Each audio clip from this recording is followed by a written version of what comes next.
On behalf of the county and the planning and zoning, we welcome you out to tonight's meeting, 7th of October 2021.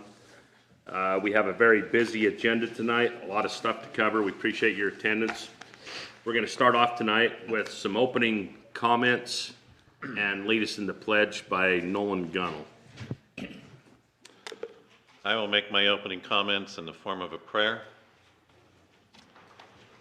Our Father in heaven, we come before thee this night. We're grateful for this country and this land and the freedoms which it offers and benefits us with. We're grateful for those men and women who serve and protect us in this land and distant lands, and we pray thy blessings to be upon them.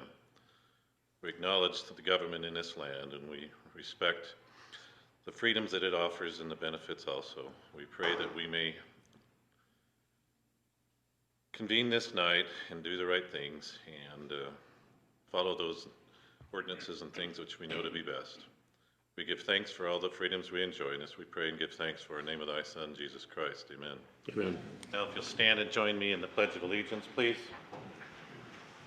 I pledge allegiance to the flag of the United States of America and to the republic for which it stands, one nation, under God, indivisible, with liberty and justice for all. Thank you. Thank you, Nolan. Commissioners, is there any concerns with prior meetings minutes? Anything that needs to be corrected, updated?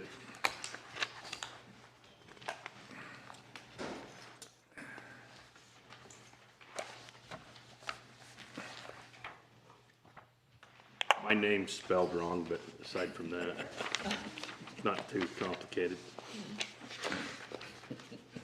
Anything else? I didn't have anything. If no further comment, is there a motion to accept the minutes from last month's meeting? I make that motion. I'll second it. Second, any further discussion? All in favor? Aye. Any opposed? Okay. For tonight's agenda, again, very action-packed. We have 3 consent items: Tom Pitcher Lot Split Subdivision, Second Amendment; Birch Hollow Subdivision, First Amendment; Maple Field Subdivision, Third Amendment. Regular action items, we have the Cherry Peak Ski Area Conditional Use Permit, Third Amendment; Bridge Tower Conditional Use Permit; West Edge Estates Conditional Use Permit; Valley View Self-Storage Conditional Use Permit; Carlson Soccer Conditional Use Permit; Butcher Shop Conditional Use Permit. We're scratching 10 for tonight, the Hollow Ridge RV Campground Conditional Use Permit, and following will be the Holyoke Airport Conditional Use Permit. Agenda, motion to accept agenda. I'll make that motion. I second it. All in favor? Aye. Okay, at this time, we turn the time over to staff for any information that necessary for the consent items. I noticed that we've got a letter here regarding these 3. Correct. I did receive that email this afternoon, so I wanted to provide it to you. It does raise issues about the development that is occurring with items 1 and 2 on the consent item agenda. However, the zone allows for the number of lots that are being created for each subdivision. There were issues or questions about septic and water. Again, the water has been approved by the State Water Rights Division and septic by River Health Department. So those are the experts that the county looks to for those types of issues, and that has been cleared.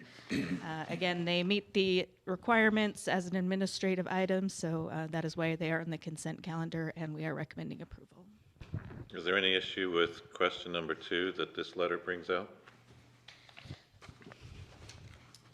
I don't know anything about the bridge. My understanding is that the subdivision south of this will be coming in. Actually, I do know that it will be coming in next month because they have submitted an application. But I don't believe that they're doing the through road through there. I don't know about what Smithfield might require on 800 West. And I can talk to some of that, Angie. I was speaking with a member of Smithfield City Council last week, and he'd happened to mention it. I do have to tell you on the beginning, first off though, that these subdivisions are not accessing 800 West. they'll be going to Highway 218. So it's not directly applicable, but just in reference to it, there was some measure of what you call rough proportionality. You can only exact so much from a property owner before it exceeds what you can legally exact from them. So when Smithfield was looking at that and making the requirements for the road, what he conveyed to me is that they were not able to legally exact that requirement because of the cost associated with replacing or improving a bridge. It exceeded what would have been perceived as roughly proportional. So it was not included at the decision of Smithfield City. And just one clarification, Tom, picture lot split, the current lots are accessed from 800 West, but not the new lot that's being proposed.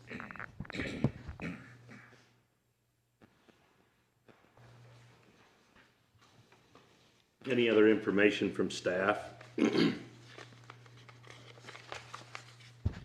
Not unless you have specific questions on it. Sorry, go ahead. Not unless you have specific questions we can answer for you. So there's no information, just to restate then, per staff, there's no information presented in this letter that we received today that's not already known or in jeopardy of any decisions we make tonight. Correct? Okay. With that said, previously, we've been courteous to the fact that people have come here we don't have a public hearing, and so even if we do allow you to speak, we're not going to carry on it. But is there somebody that came here tonight specifically for these first three items besides the applicants? Okay, with that said, I'd make a motion that we approve consent items 1, 2, and 3 based on the conditions and as listed and the conclusions. I second that motion. any further discussion? All in favor? Aye. Any opposed? Okay, thank you. At this time, we turn the time over to staff for item number 4, our Cherry Peak Ski Area. Hey, one thing I failed to mention, if you came tonight, or if you're here, obviously you're here. If you didn't sign in on your way in, please sign in on the way out, so we have a record of who was here. This time, we turn the time over to staff to introduce item 4, Cherry Peak Ski Area Conditional Use Permit, Third Amendment. This item, you may recall, came before the commission in June 2021. They were requesting to amend the existing CUP to allow for more than 1,000 attendees at the facility at any one time and to completely remove 2 parcels. During that planning commission meeting, there were some questions and additional information was needed. So the item was continued for up to 90 days for the applicant to work with staff to address some of those issues. The applicant did meet with staff last month and proposed to modify their original request. So it is in the revised letter of intent in that, which is in your attachment. But this current request is for no operational changes to the resort. And it is just to completely remove 1 parcel and a portion of another. By removing just a portion of one of the properties from the CUP boundary, there will be approximately 1.7 acres remaining that will be used for a parking area for the ski resort. And then keeping this portion will also maintain a contiguous connection between the properties that are in the CUP for the recreational facility. That was one issue that was brought up during the last meeting, was that by taking out those 2 parcels completely, we had a portion of the CUP boundary here and then divided by a property that was not part of it. So that has been addressed as part of this revision. But again, since there are no operational changes, staff is just requiring that they maintain just the operations that have been previously approved as part of the Cherry Peak Ski Area First Amendment. And they do plan on coming forward at a later time to do some modifications for the number of attendees. But with that, staff does recommend approval of this amendment. Okay. This time, commissioners, do we have any questions or concerns regarding the Cherry Peak Ski Area Conditional Use Permit, Third Amendment? Did anybody come here tonight, aside from the applicant, in regards to Cherry Peak? Okay. This time, is there a motion to,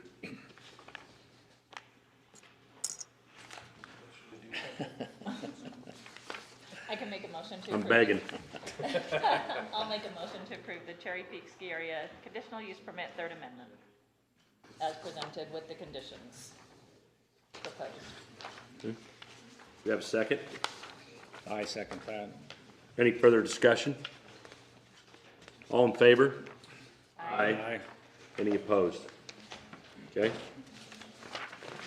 This time, turn the time over to staff for our Fritz Tower conditional use permit.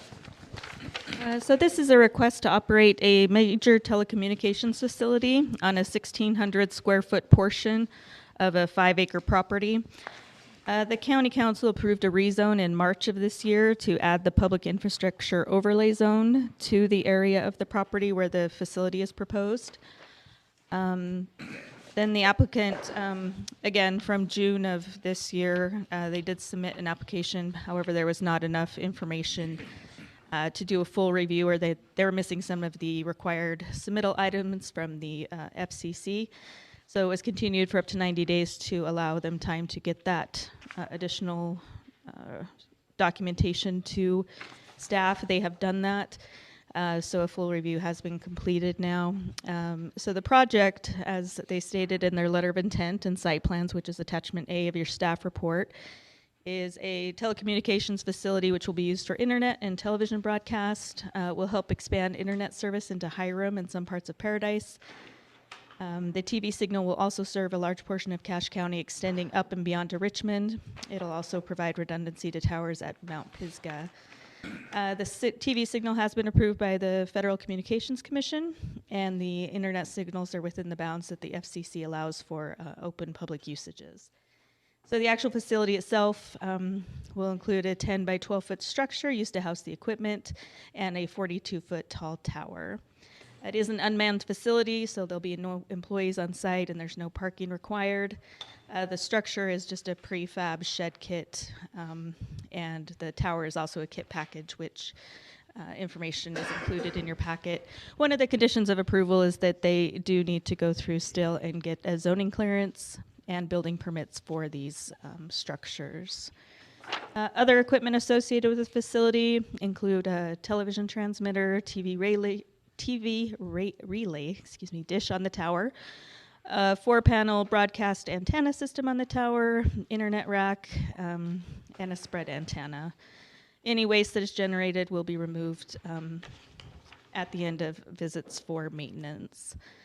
Beyond that, the only real potential negative impact is the disturbance of the land itself may allow invasive species to be introduced to the property. So we do have a condition that they must work with the county weed control department on a noxious weed control plan to prevent the spread of undesirable plants and animals within the area. With that, county has received no comments regarding it. I'd say the main condition that we have listed beyond working with Public Works on some road stuff is the applicant is aware that winter maintenance, even though this is a county access road, will not be provided by the county. And if they need some winter maintenance, they will have to coordinate with the Public Works Department to get that done, and will be billed through their approved rates. Beyond that, that concludes staff's report. We are recommending approval, and I can take any questions if you have them. Can I ask one? What is meant by zoning clearance? So when anybody wants to, say, build a home or a telecommunications tower, the first step in doing that is to get zoning clearance, so to make sure you're meeting the development standards like setbacks, height restrictions, lot coverage, things of that nature. So they do have to get that approval before they can move forward with their building permit application. Clearance by staff that the use fits the zone that it sits on. Okay, as well as the site plan dimensions. Okay. Any further questions, discussion, commissioners, staff? At this time, do we have anybody in attendance that came tonight specific for the Fritz Tower CUP besides the applicant himself? So you're the applicant, correct? Okay, okay. Seeing there is none, we have a motion. I make a motion that we approve the Fritz Tower conditional use permit, following the finding of facts and the 6 conditions. Okay, I'll second that. top 3 conclusions. Any further discussion? All in favor? Aye. Aye. Okay, thank you. Takes us to our 6th item on tonight's agenda, the West Edge Estates conditional use permit. Turn time over to staff. I think we get Tim. Thank you, Mr. Chair. Good evening, Commissioners. This is Mike. Push the button right there. Push the button, turn the microphone on, and hopefully my debut with you goes well. So the applicant for this item is Justin Robinson, present with us this evening, and he's requesting a conditional use permit for storage and warehouse facility, which is use type 3400. This is the approximate area that's noted in your staff report. And I thought it might be helpful to see kind of the context of the property relative to Logan City limits, yet within the county, south of the airport, with indirect access off of 10th West 250, State Route 252. And you see that the 2200 North alignment, which we will correct the noted error in the staff report where it says 2200 West. So thank you for pointing that out. But also a future alignment of 1200 West. And so this is in coordination between Cache County Engineering, Public Works, and Logan City Public Works to coordinate on extending street connectivity, road connectivity, as growth and development expand outward from cities. So here's a closer up view of the property. This property's been used historically as flood irrigation grazing. First, I'll show some images of the existing facility, which I did mean to point out. You see to the right of the screen the existing West Edge Estates operations for storing material, breaking it down, combining and meeting specifications on a variety of gravel, recycled asphalt, concrete, topsoil, et cetera. And so that same type of use would be proposed to extend onto this new property to allow for actual development on the compacted site of the current operations. So here's a view of the current operations. Use type 3400 includes a storage yard, which is storing of dead material, as you see in this photo, as well as salvage yard activities. And salvage yard activities include the grinding and the refinement of these materials. Here's another view on the west edge of West Edge Estates. This photo is the proposed new location for the requested conditional use permit operate a storage warehouse facility as described. And so this is an image of the current use of agricultural grazing. And this ground is flood irrigated. And so there are a variety of canals that network from the feeder canal, and they kind of distribute water throughout, have distributed water throughout. And so the applicant intends to pipe the irrigation water and then further establish and differentiate the upland areas, which have generally been highlighted in yellow, including some of those yellow areas. And then the areas for further study, the wetland study areas, are identified. And these have been identified by Dennis Wenger, who is a senior wetlands ecologist with Frontier Corporation. And so the applicant is proposing to start as a phase 1 storage of and processing of material generally within the yellow areas. And in the meantime, in 2022, to conduct wetlands delineation study to study the wetland study areas.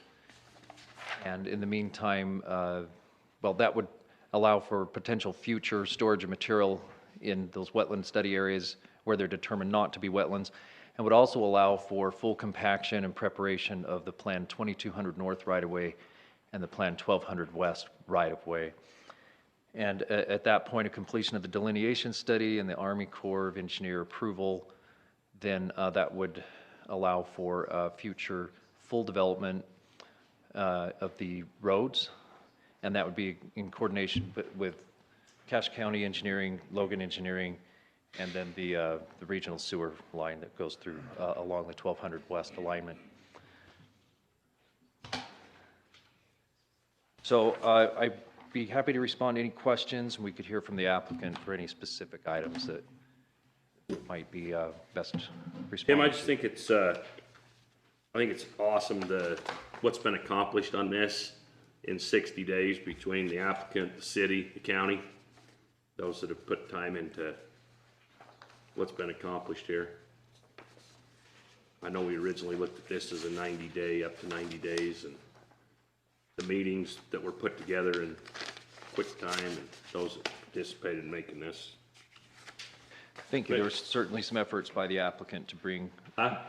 Thank you, and there were certainly efforts to bring additional information by the applicant team to help with this process.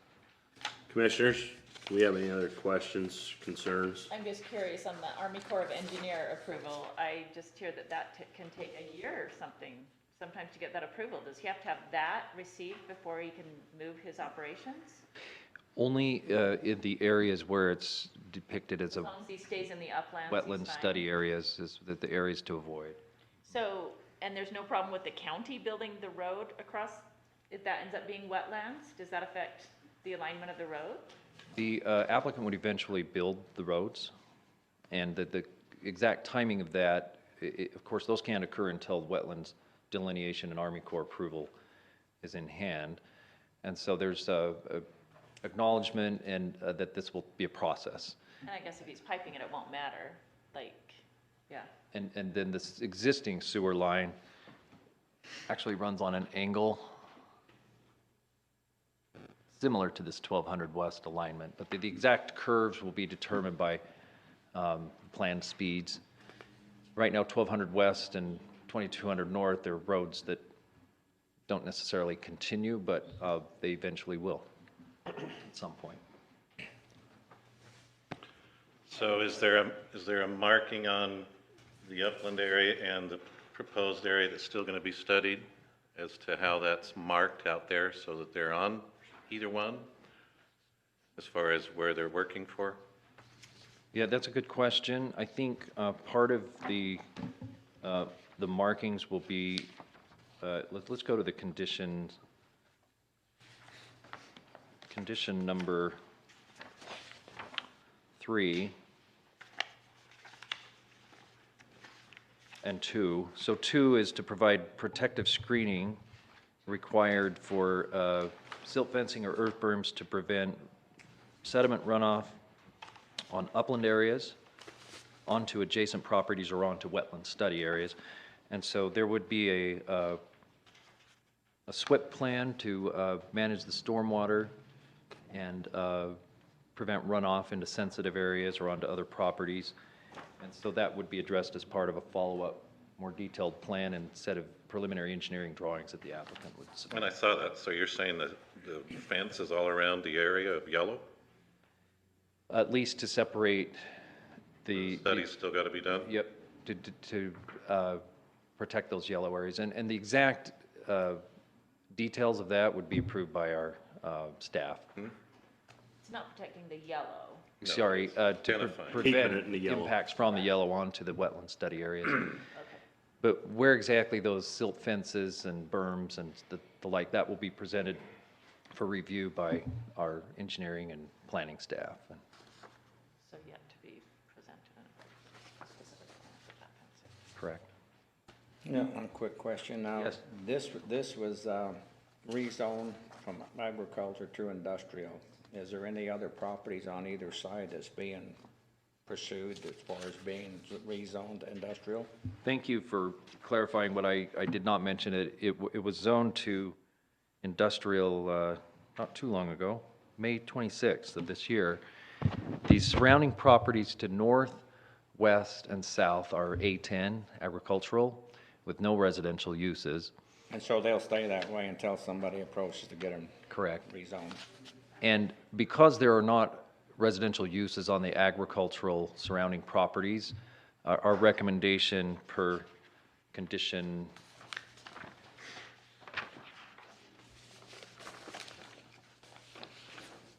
let's see. The screening on two. Oh, yeah, per condition 2 is that there's really not a need to put up a solid fence to separate the cows. I mean, we need to prevent, a fence to basically keep livestock off of the premises, but there's not a need for visual screening. So that's our recommendation, is to have only the screening necessary to protect sensitive lands and wetland study areas, and to separate livestock. Is the whole area fenced? Is your current area all fenced? All around the outside? If you, Oh, yeah, because you do have to, that's right. 'cause Do you you're recall, not yeah. combining. you recall that meeting when the gentleman that had been running his cows there was, yeah, so it's definitely fenced. He was concerned that he was losing his grazing now. Any other good questions? Any other?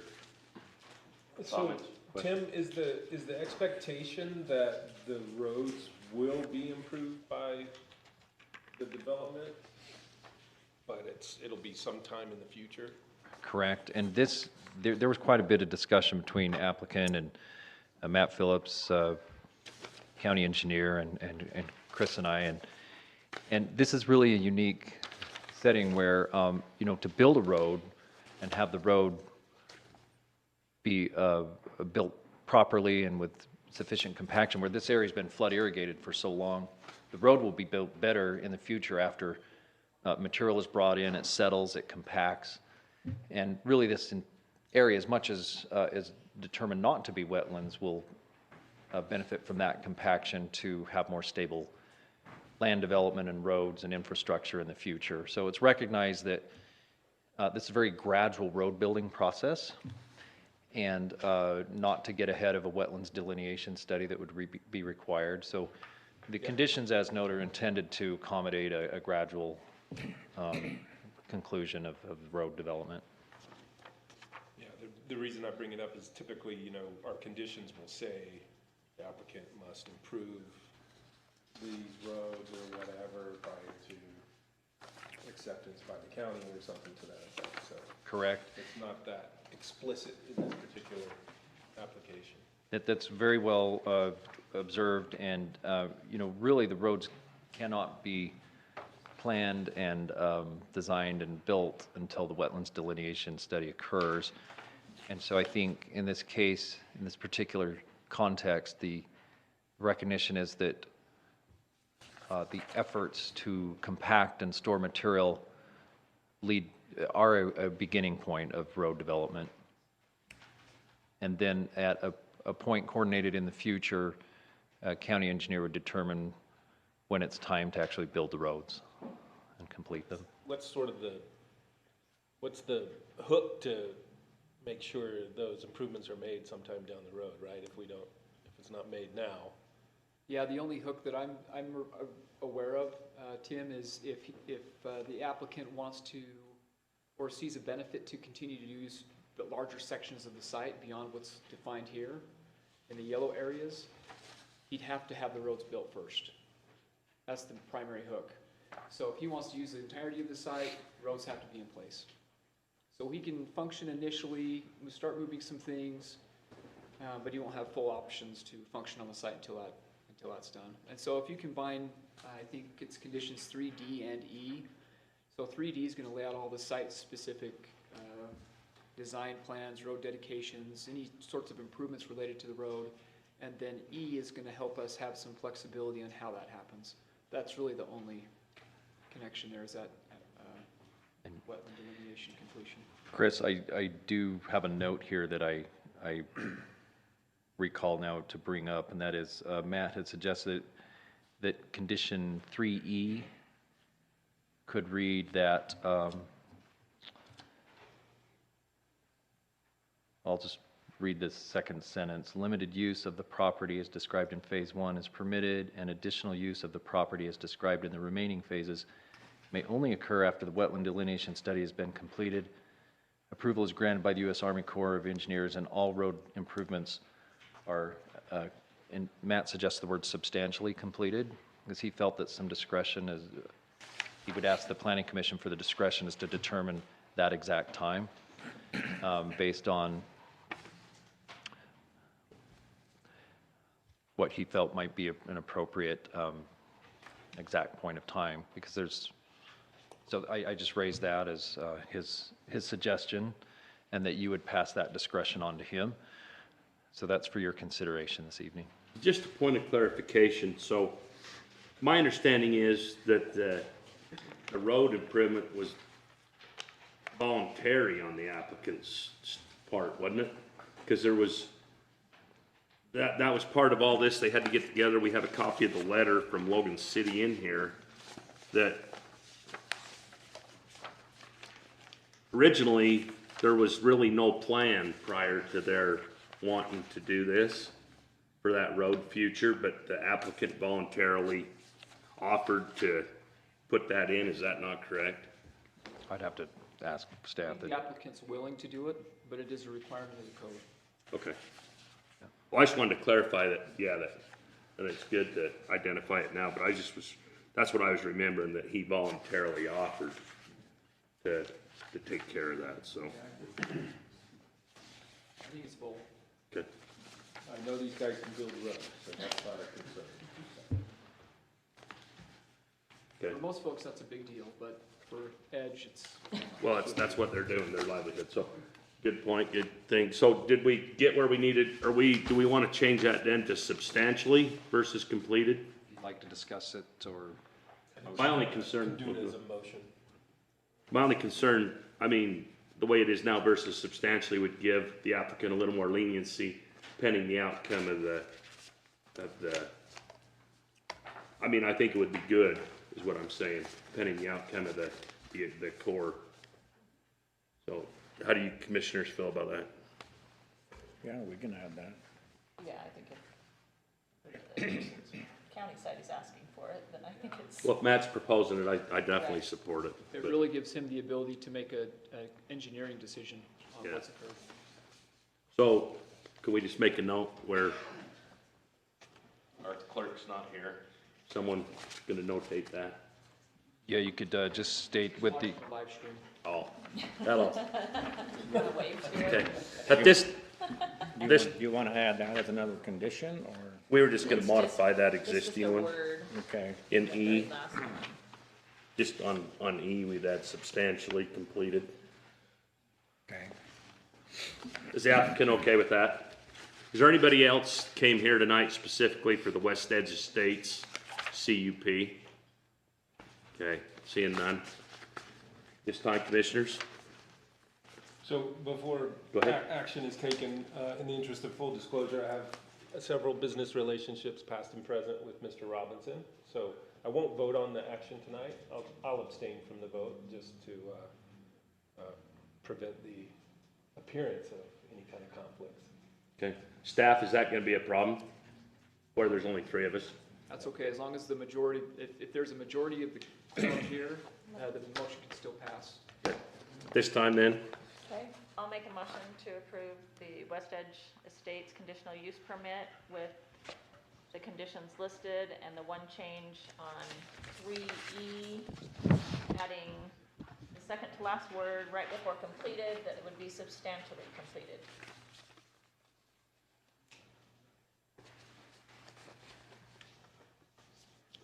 You'll have to second it, Phil.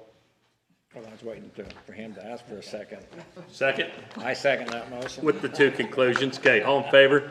Aye. Aye. Any opposed? Okay. One So be it. abstention. This time, we turn the time over to staff for our Valley View storage, self-storage conditional use permit. thank you. So this is a continuation of the Valley View self-storage CUP proposal that was before your last meeting, and some additional items have been revisited, and I'll cover those after I just kind of introduce the 4.8 acre site located in the Petersboro area. This is currently zoned commercial, surrounded by A10 zoning. You can see it's at the intersection of Highway 23 and Highway 30.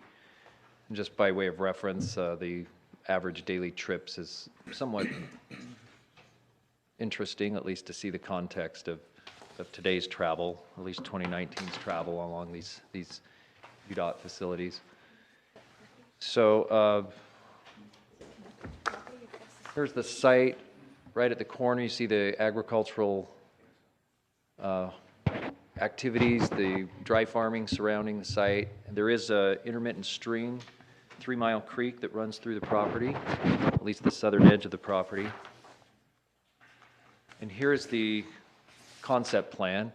I just wanted to point out a couple of things that we've discussed with the applicant that would need to be addressed in a follow-up submittal. And that includes what's highlighted is a 50-foot setback from a natural waterway. And albeit small, it is a natural waterway. And there is some interesting Planning Commission discretion that I've noted in the comment below that states that this 50-foot setback or building setback may be reduced if necessary as determined by the Planning Commission to reasonably address the possibility of any stream or water pollution.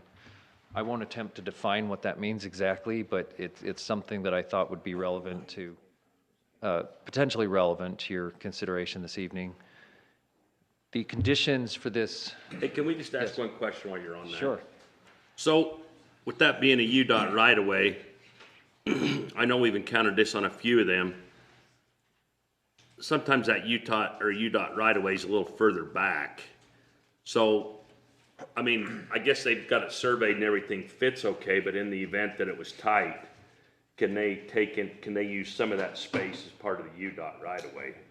So I'm talking, maybe to be more specific, with this yellow dashed line. On the east, This oh, is- on the west side, I okay. should have pointed it out as I I was thought you were speaking. talking that so- bar pit side. Well, that also brings up a point, because the council has been hearing from UDOT of big changes going on out there. Has this been considered in with what UDOT is proposing on that intersection?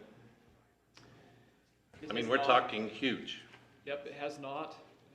So how can we even talk about approving this till we've factored in what UDOT is planning on doing on that intersection? I have spoken with Nathan Dowgs on the applicant team, and there has been discussion of, Nathan has additional information if it's appropriate to share it during this review. But my understanding is the culvert south of the highway will not be adjusted, or north, I apologize, north and east of SR 30. So that's, I would have to defer further to the applicant for Can you more point to that, details. Tim? Just, I can see it there. Would you? This is the stream, the 3 Mile Creek, and the culvert location and alignment of that, I understand, will not change, but I would need to have the applicant further address that if it's appropriate. Just a quick summary of the conditions and other ideas to keep in mind, that no outdoor storage this would be allowed. This is only indoor self-storage. The applicant would provide a more detailed landscape plan. UDOT's preference on both highway frontages is not to have trees, but to have a maximum height of 6-foot vegetation. The applicant's proposing to screen physically to avoid people wandering out into the fields, to put a chain link fence along the west and east property boundaries. Excuse me, west, and this is north. And the visual screening that our code references, as I referenced in a previous presentation, is primarily, staff feels is primarily for the residential uses, but there are no residential uses surrounding this area, at least adjacent to this project. The parking spaces that you see here associated with the caretaker unit are to meet the 30-foot setback. Other areas are loading and drive circulation as shown. This is a pervious gravel drive surface. And then there would be a submittal of final plans, including, showing compliance with county standards and showing the stormwater standards for state and then county requirements. And then this is a access point that meets UDOT standard to be at least, I believe, 500 feet from the intersection, and they well exceed that. So be happy to discuss any of these in further detail as you see fit.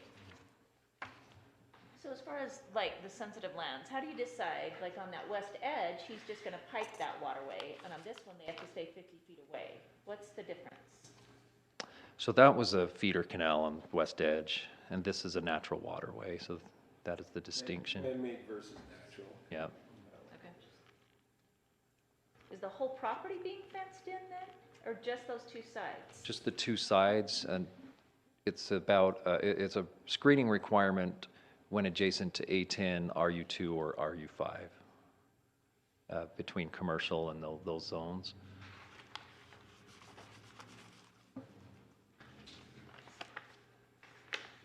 I got one quick question. Maybe it was already answered when Nolan brought up the intersection, the big change that's gonna happen there.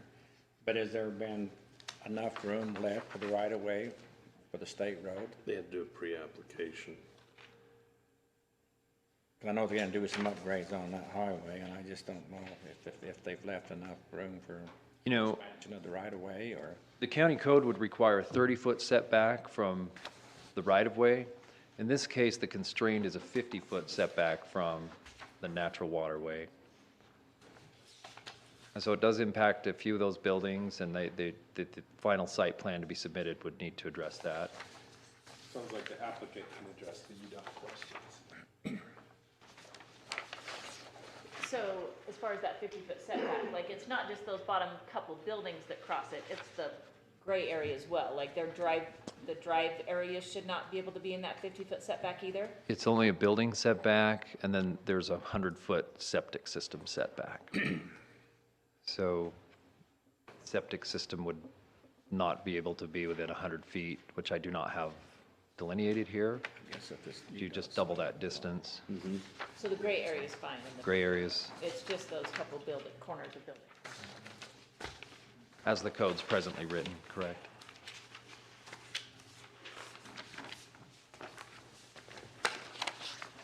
Any other questions? So at this time, sounds like the only question, are you guys wanting to, I mean, we got a UDOT application in here.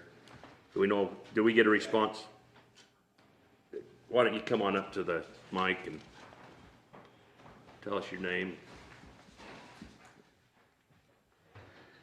Nathan Dowgs, I'm the co-applicant with Matt Thompson. So as far as UDOT goes, I think your guys' question was more, do they have enough room for their new intersection down here?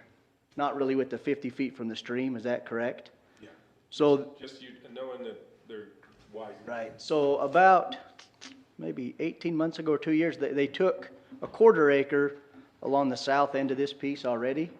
They contacted us earlier this week. They need 3,000 more square feet, primarily right on this. Oh.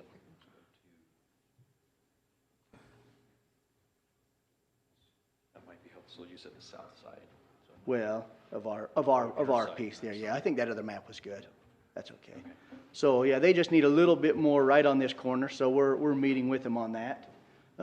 Everything else, we've shown them our site plans, and they were good with everything else on that. We just gotta finish the application for the conditional use permit for that access, on the north end there. So the UDOT stuff, we're comfortable with. We think we can work with them on that 3,000 square feet. That's not very much of the parcel. Do you intend to fence the entire project? We do, so that's what I was gonna say. The two sides had to be a requirement for the screening, because it's commercial next to ag. And so we just wanted the clarification that chain link met that, but we will, for security reasons, it just makes more sense to fence the entire thing. Safer for the caretaker as well. Yeah, it's on just, both sides. that way Yeah, but people it's can not only what's access it at the driveway.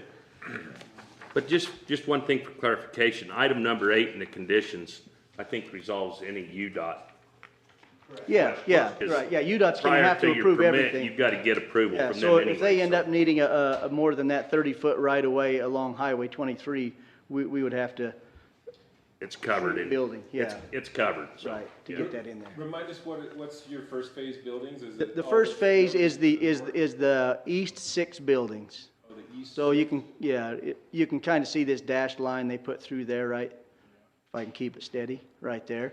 So the first phase is everything to the east of that. And then as those fill up, in, 2 to 5 years, we would do the other phase of the project.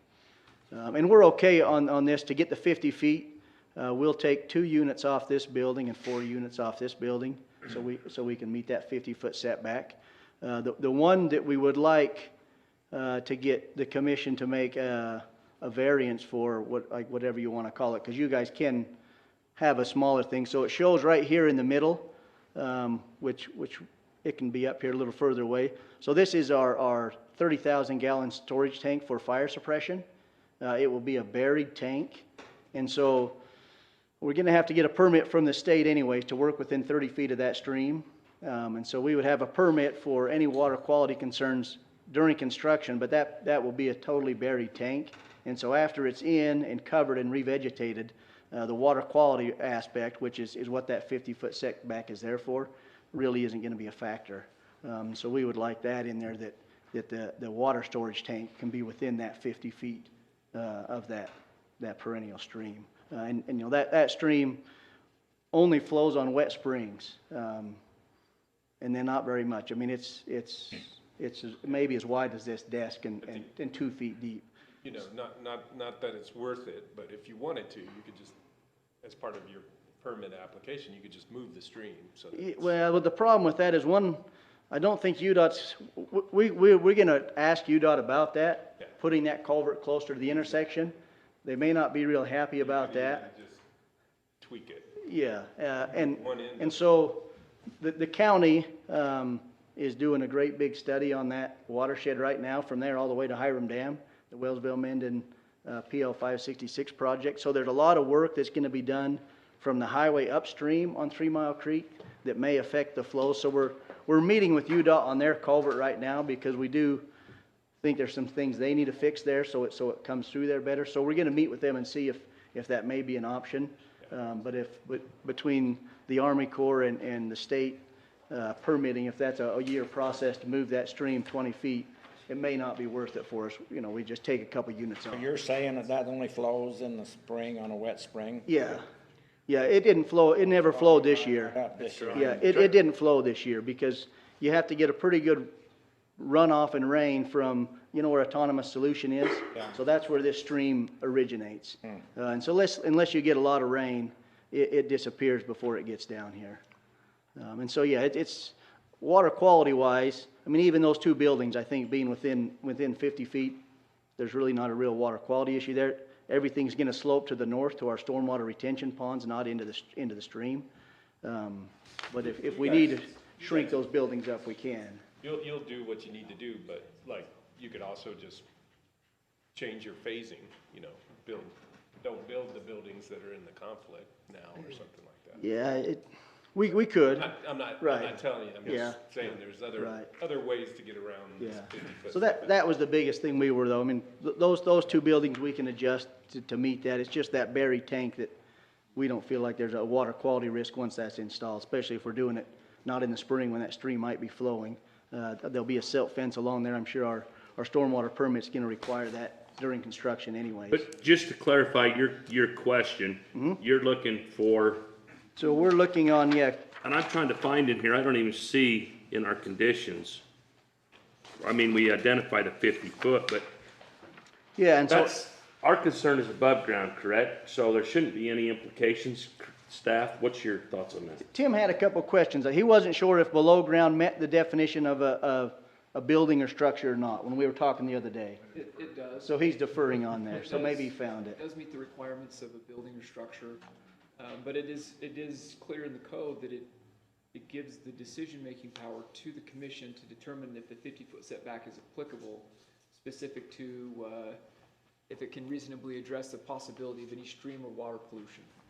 And I think that's part of why Nate has talked about that impact. He's gonna try to meet, well, he's gonna meet the requirements of whatever the state says. Yeah, we gotta meet with the state, because we're within 30 feet, so we gotta get a permit from them anyways. Then it's a question of if that tank would increase or create any sort of pollution into that stream. Okay. But yeah, that's our argument. We would think once it's buried, if it leaks, it's only fresh water from our well, so it's, But are you saying we're the authority to approve that? you You are. can make an exception, the language is what there is correct. It says may be reduced if necessary, as determined by the planning commission. And if it's really kind of a measure of if it's reasonable. And when you say reasonable, I think our attorney can chime in there, but it just basically means that people of a reasonable mind or nature can come to the same conclusion that the commission would come to. So when you look at this and you determine if that water tank could create pollution for that stream, and if you answer no, then that can direct you a certain direction. If you say yes, maybe it goes the other way. What, I don't think we got enough information, because, I mean, I'm not concerned about it myself, but I don't want to go on record approving that and then having us be liable because it polluted something. I think we've given these guys some discretion and Let them deal with how it. they can implement their project. So I guess, Personally, I have no problem with it going there. I think it's great to put that in the 50. so I guess assuming then maybe the wording would be, assuming that the state, okay stream with alteration permit, they're okay with that being there, then that would, That's that what would we solve need the to do. issues. Yeah, if we're okay with that, we just want to make sure we're on the same page, that if we get that permit from the state saying that tank is fine there, and we meet their requirements for installation of that we're good. And we don't have to then move it underneath our driveways. Having John, go ahead. having said that, I mean, obviously not like to lose 6 units, being within that 50 feet, but I guess if that falls within the same idea that we're not polluting, I guess I'm having a hard time figuring out how we're polluting by having a pretty wide buffer driveway there on a pervious material. If I could speak to that specifically. You can, you bet. This is a continuation of our Yeah, sure. discussion a few days ago, but I think much of the site, as I understand, the natural grade of the site and the improved grading and drainage, excuse me, would flow to the northeast corner, right? But some of it would not. Some of it, this area here would not flow all the way over to here where you have detention. Without some grading to finalize that. And I think what could perhaps be appropriate is to put a buffer of maybe a little detention here or some type of water catchment prior to getting the stream. So I think in the case of water stream protection, water quality protection, it might be better for that little sub-area of your kind of site watershed to be filtered before it goes into the streams. Yeah, we'll get it, so, yep. May I ask a question, Chair? Go ahead. So is the 50-foot setback more of a quality issue, or is it because of a flooding issue on the 100-year? I mean, the county just put a bunch of money in fixing the road up by Autonomous Solutions due to wash and everything else. So is the 50-foot setback for both of those, Chris, or do you know? It's not for flooding. Okay. So for flooding, if it's in the floodplain, then we have a 100-foot setback from that the county's adopted because of the variability within some of those floodplain layers. So this is not. Not the floodplain. Cool. So it's only the water quality issue then? Correct. Yeah, well, I guess we're good either way. And that was the question I was kind of asking, is if we can prove we're not polluting, you know, With same those. standards, you know, is the commission okay with it? Yeah, and I would say normally yes, but I mean, I go to like a gas station and people are dumping their drinks out. And so when someone's going through their storage shed and they've had that stuff in there for months or years sometimes, and then they pull it out and they're like, why do we even have this? And they just start dumping things out that you and I wouldn't, but some people do dump things out that don't belong there, whether it's oil or paint or I don't know.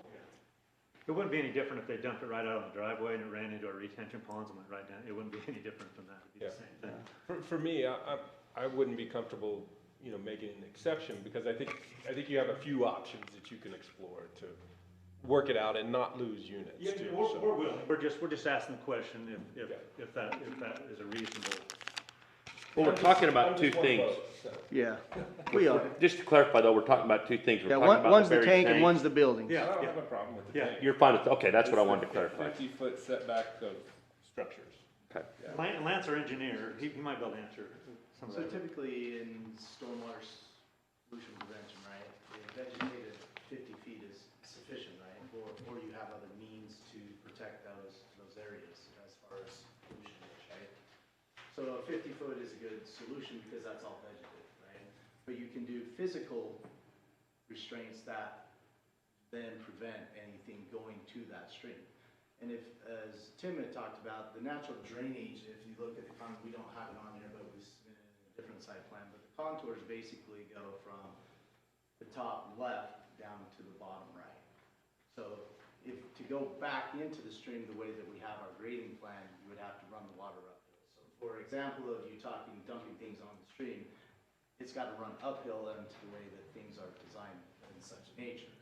There can be a physical barrier such as a small berm or things that are catching, so any of those pollutants that go towards the stream are then protected, right? So then it's going there. All our storm drainage and all our stuff then runs over to the right side of the page, and that's where it's collected and then discharges and then goes basically north.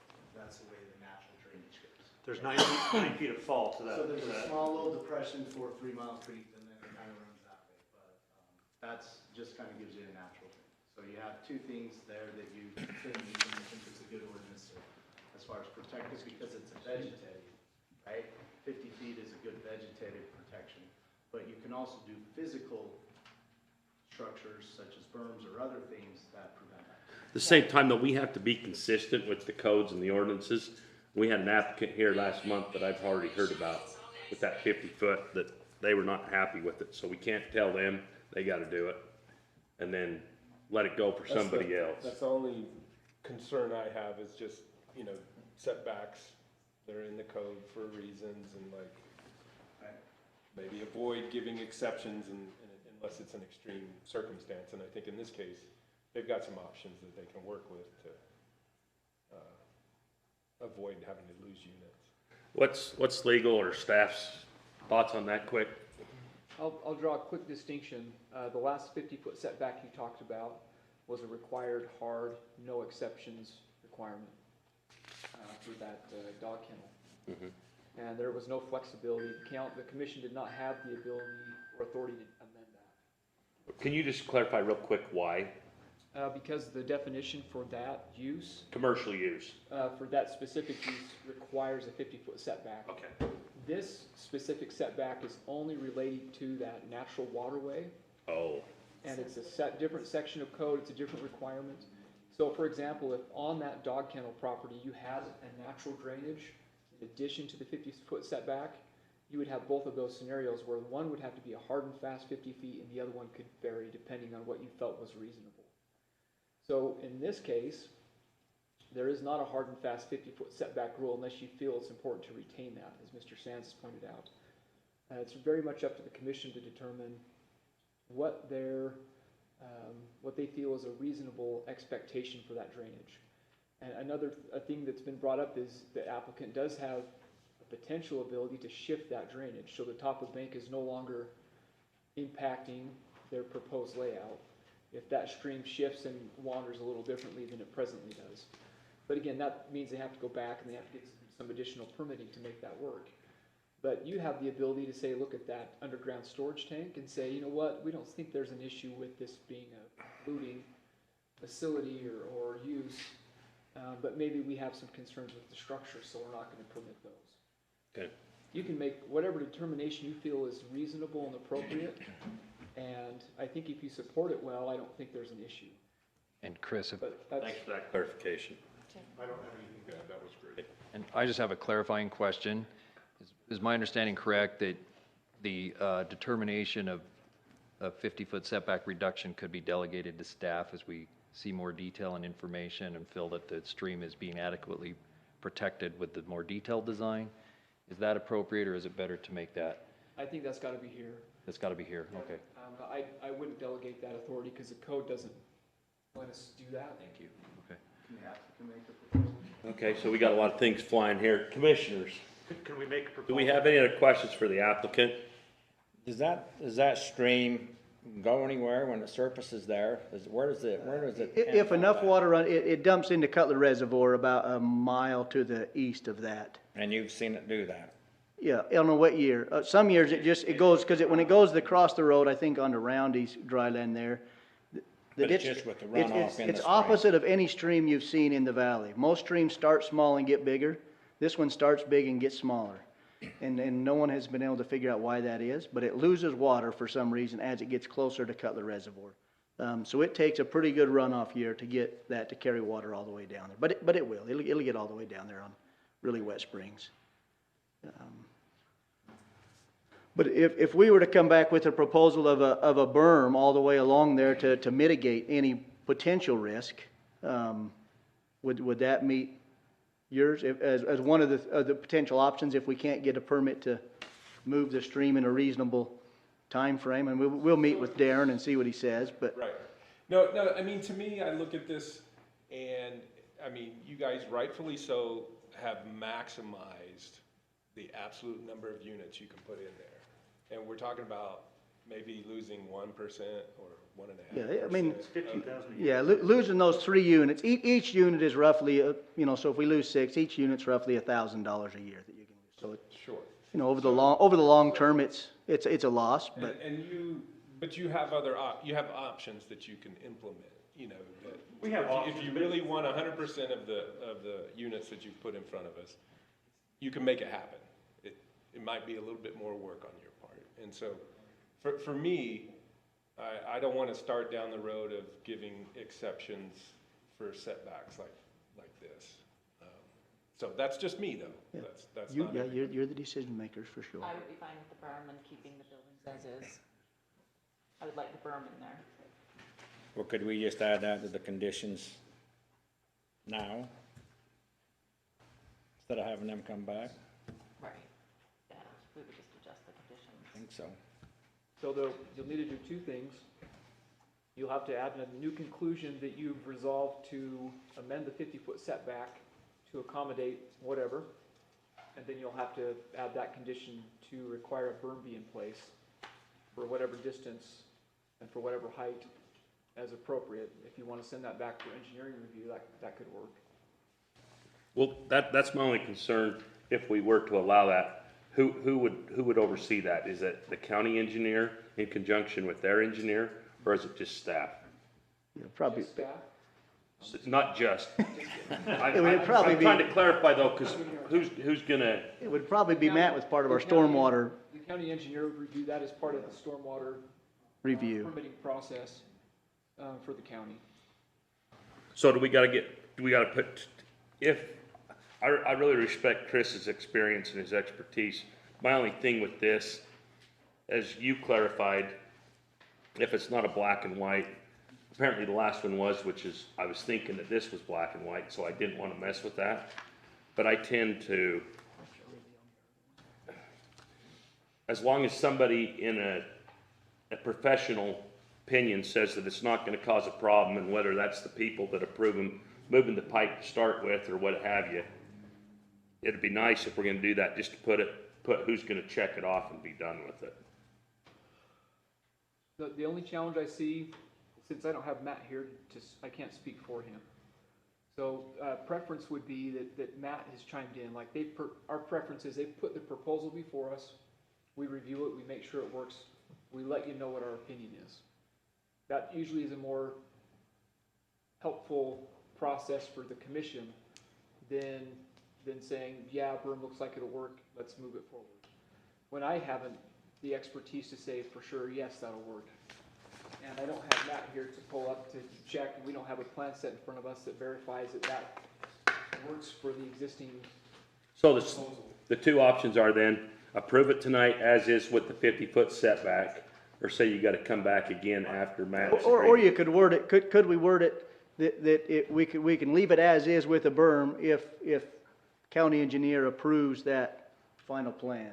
With flexibility is what you're anticipating. Yeah, with flexibility. And if he doesn't approve it, then we'll still have to remove those buildings. If we can't get Matt to say, yeah, that will work for the stormwater and water quality, then we would have to either move the stream or remove those couple of units on the On end one there. note, we'd like a decision tonight. for Yeah, we just- Conditional use Okay, permit. then let's let these guys talk then, and we'll just get her done. Chris, if we were to do that, are you okay with that? I mean, if we were to put that flexibility in it, if county engineering's okay with it, and it can be approved with the state, let it be. If not, it stays the way it is. I think we can draft the language that reflects that, yes. So, commissioners, will you add more on your thoughts? Yeah, just another question. Have you guys, can you give us some examples of unpaved storage unit properties or projects here in Well, the valley? that's kind of Yeah, what's strange about. there are a couple around the valley. The reason we had to go unpaved is because the way current county code reads is you can only have 50% density without that, and asphalt counts as density, or as Coverage. yeah, Impervious. coverage, but gravel doesn't. It would be a lot better to have it asphalt, but then we We lose, prefer. we lose 5 buildings essentially, and it really doesn't cost, it doesn't come out in pencil that way, so, The strange thing with that code is if we were to propose a gas station here with 2 acres. you'd have to do a you'd gravel have to do parking lot gravel for a gas based station. on what the code reads, and so. Or leave 2.5 acres just dirt and not do anything with it, which, for commercial ground doesn't, in our mind, doesn't really make sense. But that's the current code, so that's the reason it is how it is. There are a few around the valley that are gravel. That's the point I was getting to, is like, there's been some adjustments in it to sort of make sure you could still maximize Yeah. all of your development and still meet all the requirements. And just for the, gravel roads are not easy to plow. Well, and they'll take yearly maintenance, yeah, it's gonna take more work. Yeah, we would For obviously, sure. we'd obviously prefer to meet with Matt at some point and ask him about this. So if, I know Matt's already expressed some interest to us, saying that it's kind of backwards. From a county standpoint, if you guys are wanting to approve projects in the future, it's gonna be a major hangup if you're 50%, so. so if the code changes in the future, we'll probably come back to revise our permit. You could, you're down at 36% coverage, so you could pave some of it. You don't. Yeah, and that's our next question's coming up for that one. I had one more, but you guys can finish your discussion on this I one would first. make a recommendation to you guys to look at that, because your lot coverage says 50% and then 10% landscaping. That leaves kind of a different area, right? Typical ordinances actually are 50% for your building, 10 or 20% landscaping, then the rest is in your asphalt. If you just took that impervious as far as your parking goes out, your ordinance is fine. It just doesn't work with commercial development. So that's a recommendation that I would make to you as the planning commission. Can you just maybe give staff a call and run through those ideas? I think just taking out parking, just taking out parking and driveways. Leave the building at 50% and leave your. They've been good to, we've been working with them on some of these for So a few we things. really do need to proceed along here. We got one other item to bring up just for clarification, maybe with Chris, but on finding 25, it shows that unless we can do a parking study, we're gonna be required to put in 307 parking stalls. In our mind, the office space is really the retail sales part of this. Someone comes in, they park at the office, they get their rental, and then they go park next to every other time they come, they're just parking next to their unit. You don't see any warehousing that has that many parking spaces. And so we would request, so in finding here, because you're taking the total square footage of the buildings, and then one park per 250 square feet. Footage of the caretaker's unit. So 307 parking spaces just seemed a little high. It does say we can do a parking analysis, hire an engineer to do a parking analysis, show that's not needed. By comparison, a similar development on 600 West and 1400 North, there's 800 units. Their requirement was 2 parking spaces in Logan City. So we're just, Same question, because I'm wondering, why is a parking analysis study done, yet we've identified 3 parking Well- places for the house? yeah, well, that's really that house and office, and so that's right, on 25. is Essentially, we the- don't want to put 307 parking. Yeah, I guess I think they're naturally there in front of every garage. Like, Well- that's what a storage unit is. Almost everybody coming in, except for that first or last time to Right, open or yeah. close it. They're gonna be just at their storage unit. I mean, is that That not was our considered thinking. I mean, but parking we in just front? needed more clarification with Chris on what would be required If there. someone parks, mean- so if the storage shed is there and someone parks perpendicular to it, can another car get behind them? Yeah, I mean, unless they take their truck and trailer and angle across it, because it's 27 and a half feet wide between buildings. So you could put two cars end to end, it would take to block that off. So someone couldn't get through there. So if they back their truck to their parking unit, you can still get by them with another truck and trailer. And most of those parking lanes are, we go over with the fire department and make sure. it's Yeah, adequate so, room yeah, it's big enough for the fire everybody to trucks. maneuver the way they're supposed So to. that was the only other condition we were, if we can not have to pay to have the parking study done, because 307 just seemed a little high. So I just wanted to clarify that our code does not have a parking standard for this use, and so it refers to the IT standard, which is very low. And I am going to own that I had meant to actually remove this, because it's just something I meant to do and I didn't. So I think it's The number too- of parking spaces. the number of parking spaces. There's a parking analysis which includes the parking design relative to the required ratio. Our code doesn't state a specific ratio for this use. It suggests to defer to the Institution of Transportation Engineer parking ratios. And really, the loading spaces function as drive, loading, and parking is what our assessment is. So I apologize for this unintended inclusion of this. And I think Nathan, you already had. Yeah, I think I just wanted to make sure we had it in here, that we were all So on the you're same saying page. take condition 9 out? Or 25? No. Saying- 25 was a finding, not a It actually condition. didn't make the condition page, it's just on line. It just says a parking, Correction to. yeah, number 9 just Finding says that the 25. parking study will have to be done. but- All the condition does is just say you have to submit, what you feel is a reasonable analysis to justify So we're the basically, 3 parking spaces or whatever else it needs to be. all we're doing, we don't need to do anything. Yeah, on that our one, we end. just- We're we saying just that wanted to make sure that was 25 discussed, doesn't that- apply to this, or 25. If he was gonna Nine take it doesn't out make anyways, we sense. should've, we didn't, to be fair to Tim, we didn't have a lot of time to go back and forth with him and go through these since Tuesday night when we got it, so. Well, are you comfortable then with what's been said? The county acknowledged Yep, that we're good. 25B wouldn't apply to you. Yeah, we're So, but you still need to do number 9 Show why as we need- relative why we to think this 3 is good. use. Okay, okay. So, just to clarify, we've identified 3 things with you, or that you had question on. Burying the tank within the 50 feet. You're asking for some variance on the building that's within that 50 feet. There's a proper And then you want berm, to yep. clarify on number 9. Is Yeah, and that I correct? think number 9's clarified after that discussion even, we're good with that. So the other 2 are really the ones we're looking at. Okay, good? Yep. Okay. Unless Was you there have any anybody that questions. attended tonight solely on behalf or came for the Valley View Storage Conditional Use Permit? Other than the applicant? Okay. Commissioners, let's proceed. I just want to make a quick point that we're on a time constraint for property exchange, so just wanted to, I guess, see if we're approved tonight, yeah. Okay. Yeah. Start that end or start this end? Well, I already told you, I'm okay with the buildings as is with the berm.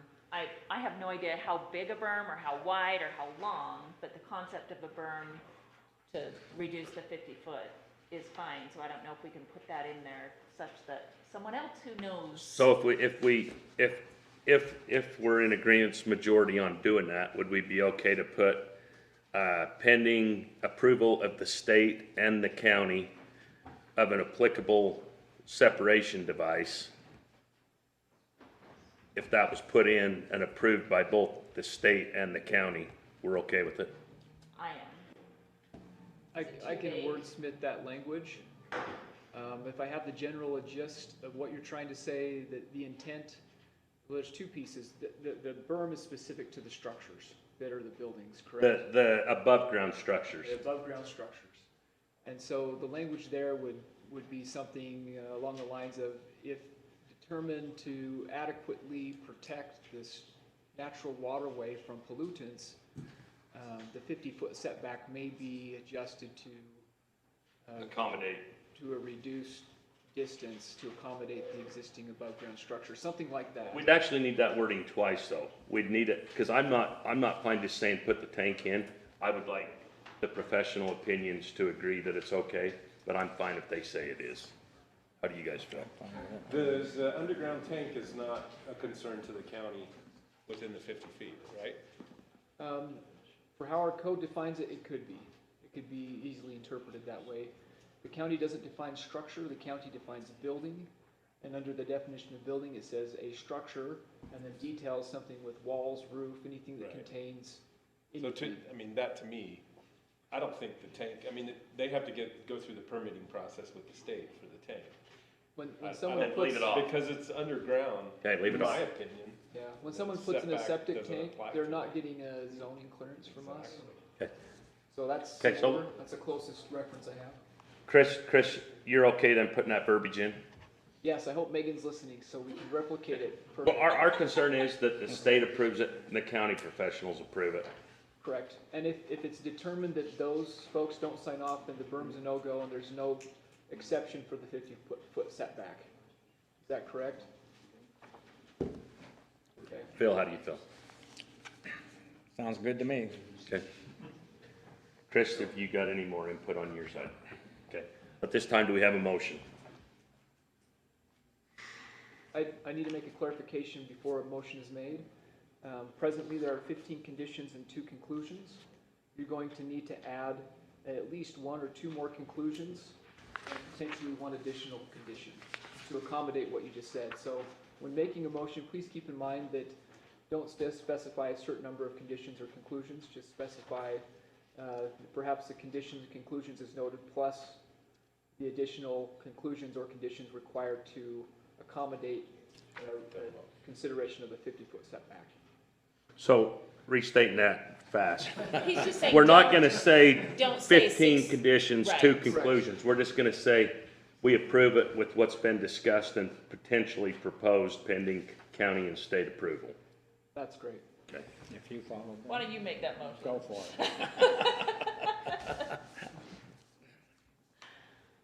I'll make that motion. Okay. We have a second. I second it. Okay. All in favor? Or any further discussion? All in favor? Aye. Aye. Any opposed? I love you guys, it's a great project. I'll have to vote no just for Okay. the setback reason on this one. That's awesome that he stands up. Thank Thanks. Okay. With that said, let's move to our next item, which is the Carlson Soccer Conditional Use Permit. I see the applicant here. Got some thumbs up out there. Staff, turn time over to you. Thank you. So the applicant is Morgan Carlson, owns property shown here at the location of 4200 North, 200 West, which is just west of Hyde Park and west of Highway 191. And so here's a context around the property, land use context, showing that there's active agriculture and A10 zoning in the county unincorporated area. And then in the annex portion of Hyde Park, you see commercial and light industrial development filling in, along with some agricultural activity use. And then, of course, the Logan Regional Airport further to the west. So this 9.34 acre site is proposed for a recreational facility, which is use type 4100, and there's quite a broad range of recreational activities that can be proposed. Just note here that on the staff report, we changed that from 115 listed on the cover to the correct number, which is 015. And then Hyde Park City actually has a, they own this right-of-way on 200 West, but have not quite annexed over, but county defers to Hyde Park City as having jurisdiction on approving any access and the standards for 200 West. Our county engineer and staff have guided the applicant team to propose access onto 200 West rather than 4200 North, and that is due primarily to the anticipated increase of daily traffic on this North Road as well as the speed of that traffic is anticipated to increase over time, and that access to the parking, the required parking, would be better served from 200 West, and that would be coordinated with Hyde Park City for their approval. I did add an additional dashed line showing the potential for increased drive access into the property, and the applicant requested that the Planning Commission be aware that there may be a desire to extend a drive meeting county standards, which is just to keep parking out of a 30-foot setback.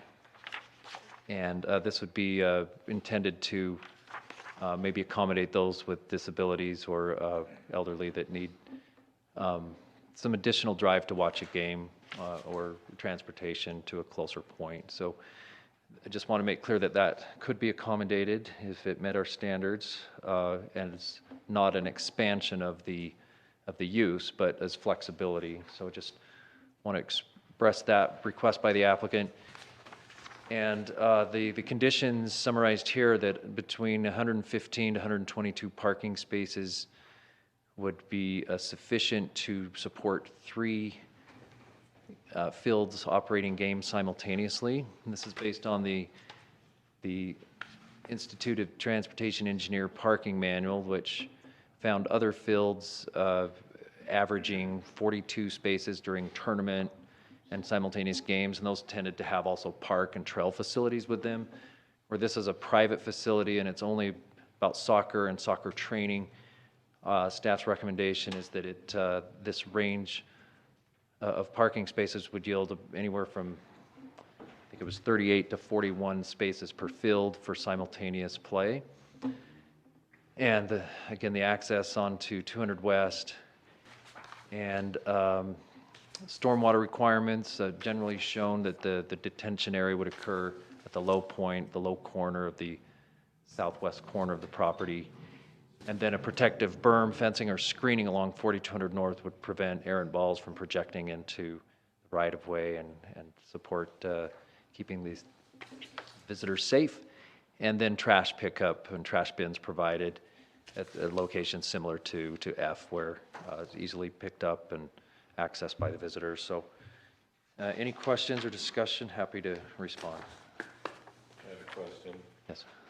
Does the applicant own the ground that's around this soccer field?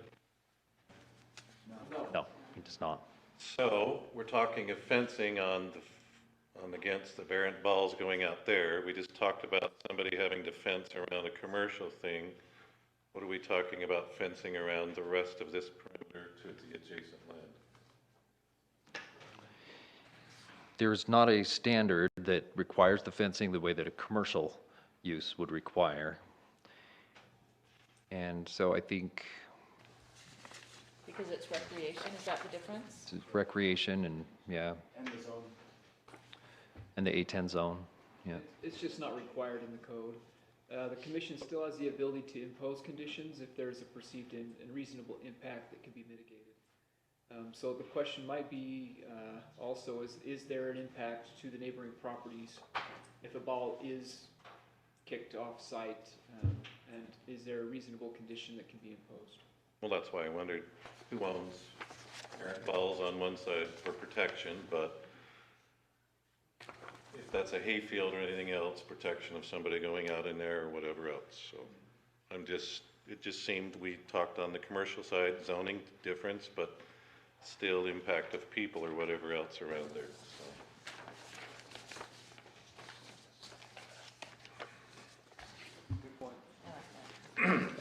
Do we have any neighbors here tonight of that? Did you come with opinion?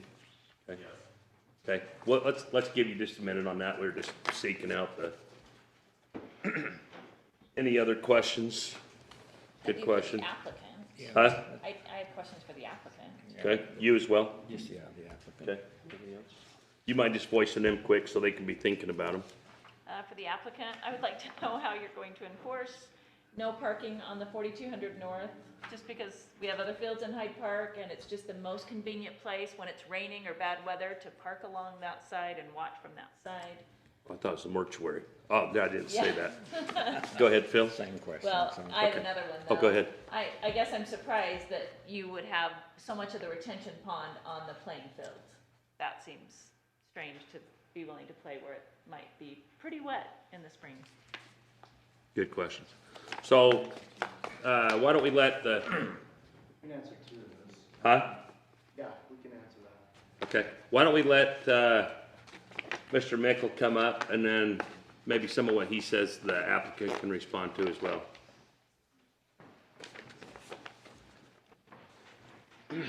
Keith Mickle. I'm here representing Wayne Mickle, who's my uncle. He's not in good health, so he asked me to be here to speak for him. We operate his property to the west, and we also operate the church's property to the south. So we operate all the ag land except for across 4200 North.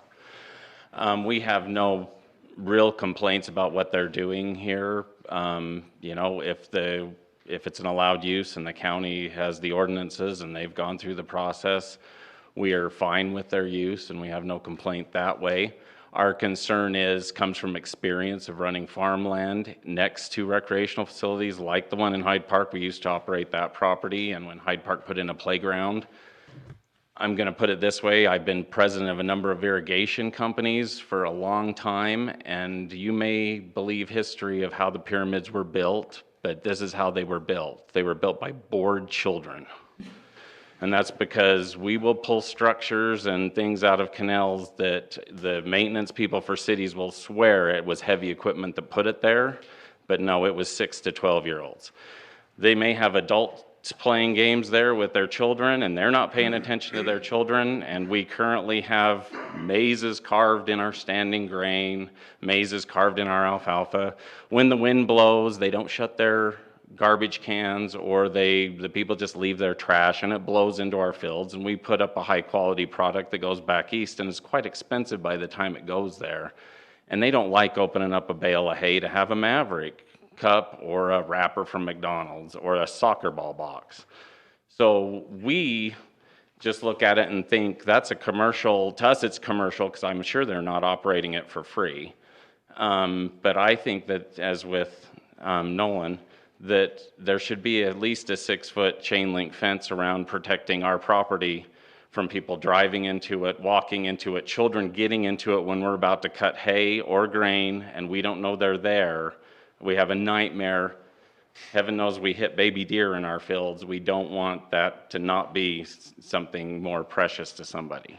So we would request some sort of a protection for our operations. Thank you. Okay, anybody else came on behalf of the soccer field? This time, let's hear from the applicant or your engineer. Yeah, we had a couple of, Come on up here. we had a couple of things. As far as drainage goes, yes, that's the way the field drains. It drains from that top corner to that bottom corner. So again, not being able to push the water all up in there. But that is just kind of the areas for certain storms, and that's the large storm. That's a 100-year storm that you're seeing outlined there, so that's a pretty big storm. Typically, yes, you will have areas on fields that will drain to an area that can be. That's not necessary. You have a lot of green area that you would be playing on during some of those, but you would be avoiding some of those areas during those storms. So to answer that question, yes, but those are the best places. For example, we play soccer on detention ponds all over, like in Layton, that's what theirs is, a big, huge detention pond. That's what they use it for because they want to get multi-use out of it. Yes, there are some problems with some of that, but that works there. Some of the ideas that we talked about, initially, we talked about some of those conditions. One of the things that we do want to do is one of the things we noticed going back and forth with staff to accommodate making that number of parking spaces, which was kind of that analysis. Our original concept plan actually had parking around 3 sides, and that was kind of that buffer, if that makes sense. We got down to 1, we thought that was a better situation, but just kind of listening tonight, we definitely feel okay about the condition that you have here. That basically says, hey, 30 feet away, we can run the parking around to create that buffer from errant balls. So we have to have 30 feet and the parking, and we can do that on the north and on the west side. We'd like to prefer on those sides would be the north and the west. But we'd have to meet the condition of 30 feet setback and then the parking. Does that make sense? And so that would be a different alternative to. But you still wouldn't enter from that 4200 north. So You'd one enter- of the things that was kind of the condition and that was kind of an oversight as we kind of went back and forth on Friday and sent these stuff back to you is we have an existing farm access that you can see lines up. Originally, we proposed an access that lines up with that existing access to the north, and I kind of talked to Matt and Tim about that. Matt is okay, but if that what he's asking or suggesting is that we apply for an encroachment permit, because we make that access to 42, then we would actually have to pave that asphalt access out there. And that's what Matt and I discussed this week, that we'd have to do that, and that would be one of the conditions. And there's some road width conditions there too, if you make that access, I mean, No, there isn't, not as far as. wide enough. Right, there might be that's one of the things I need to go through, Matt. Matt was fine as the road width as far as just accessing equipment, but if he says, if we access with parking and stuff, Lance, we need to look at it. That's for my road width. concern is Yep. parking. Correct. So if we access it differently with parking, then we'd have to look at the road width to make sure that Matt was okay because of that. To meet the road standards. the But county right road now, standards. I mean, you're fine with the way it's drawn. Right, we would still like the encroachment permit for the access, but one of the things, just listening to some of the concerns, what we're proposing is to do the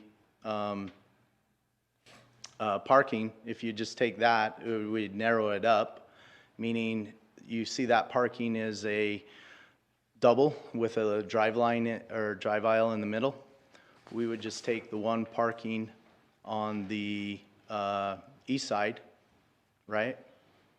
And we'd put that on the north and the west and have the same width. So you'd have 20 plus two-way traffic, you would need 44 feet.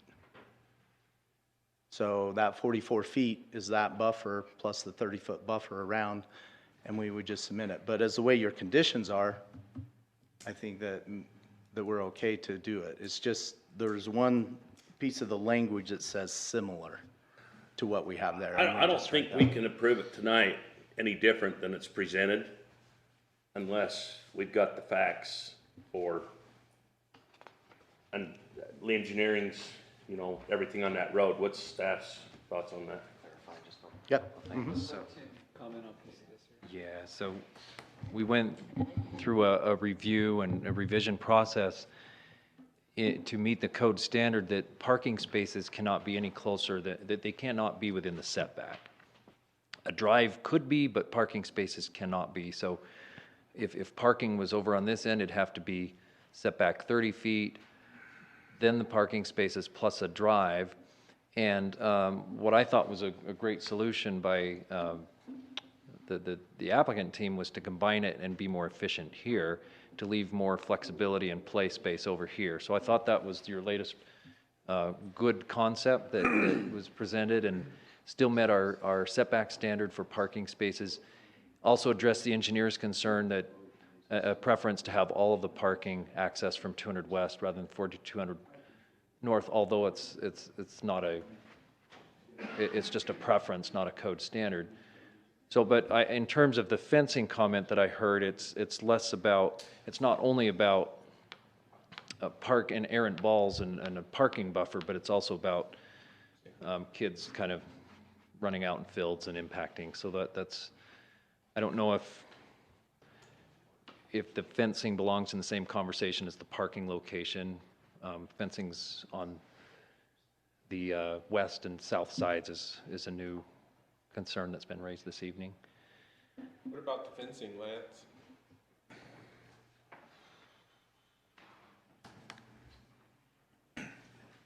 Well, one of the things, we all know Morgan's been around for a long time and has operated and how he operates. And I think if you look at the distances that we have, I think we'll go back to what Tim and just talking with Morgan. I think the conditions that we have right now and the site we're fine with, right? The fencing is probably a little bit more, just as far as what Morgan's trying to accomplish. I know that he has a pretty good precedent of doing that. I think there's a good thing as far as separation goes. As you look at this field as how big it is, you can see that there are three. You can see the distances in between there. There's a lot of green space.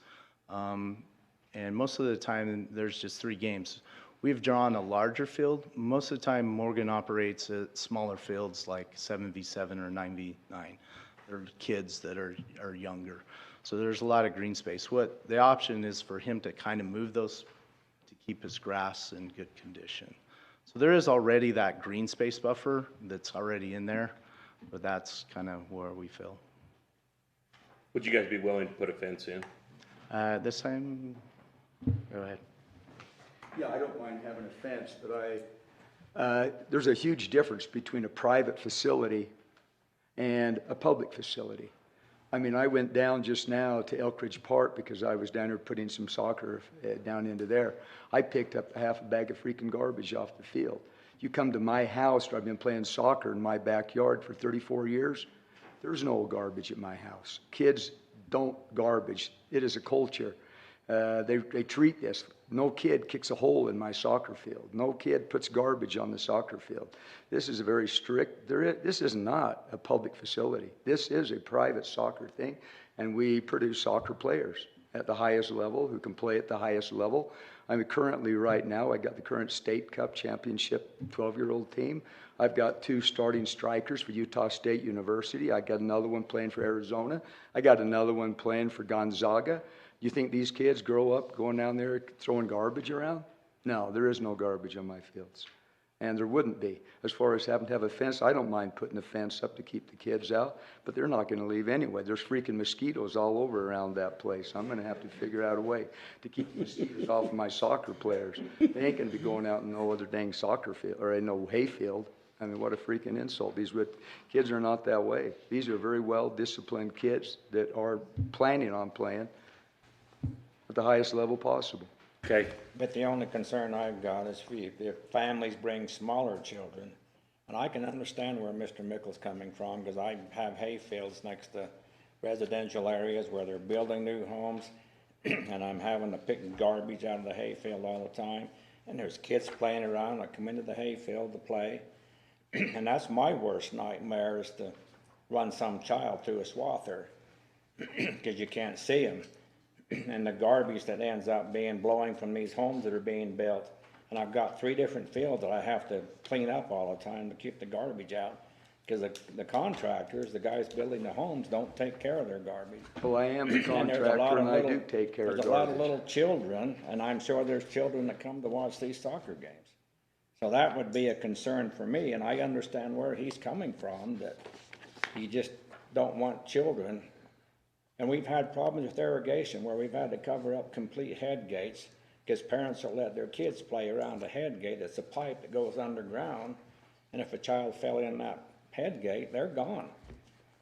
And so we have to use all the precautions that we can to protect these kids and protect parents from not taking care of their kids. So that's my biggest Morgan, don't concern. take that as an insult, because we know you run a good operation.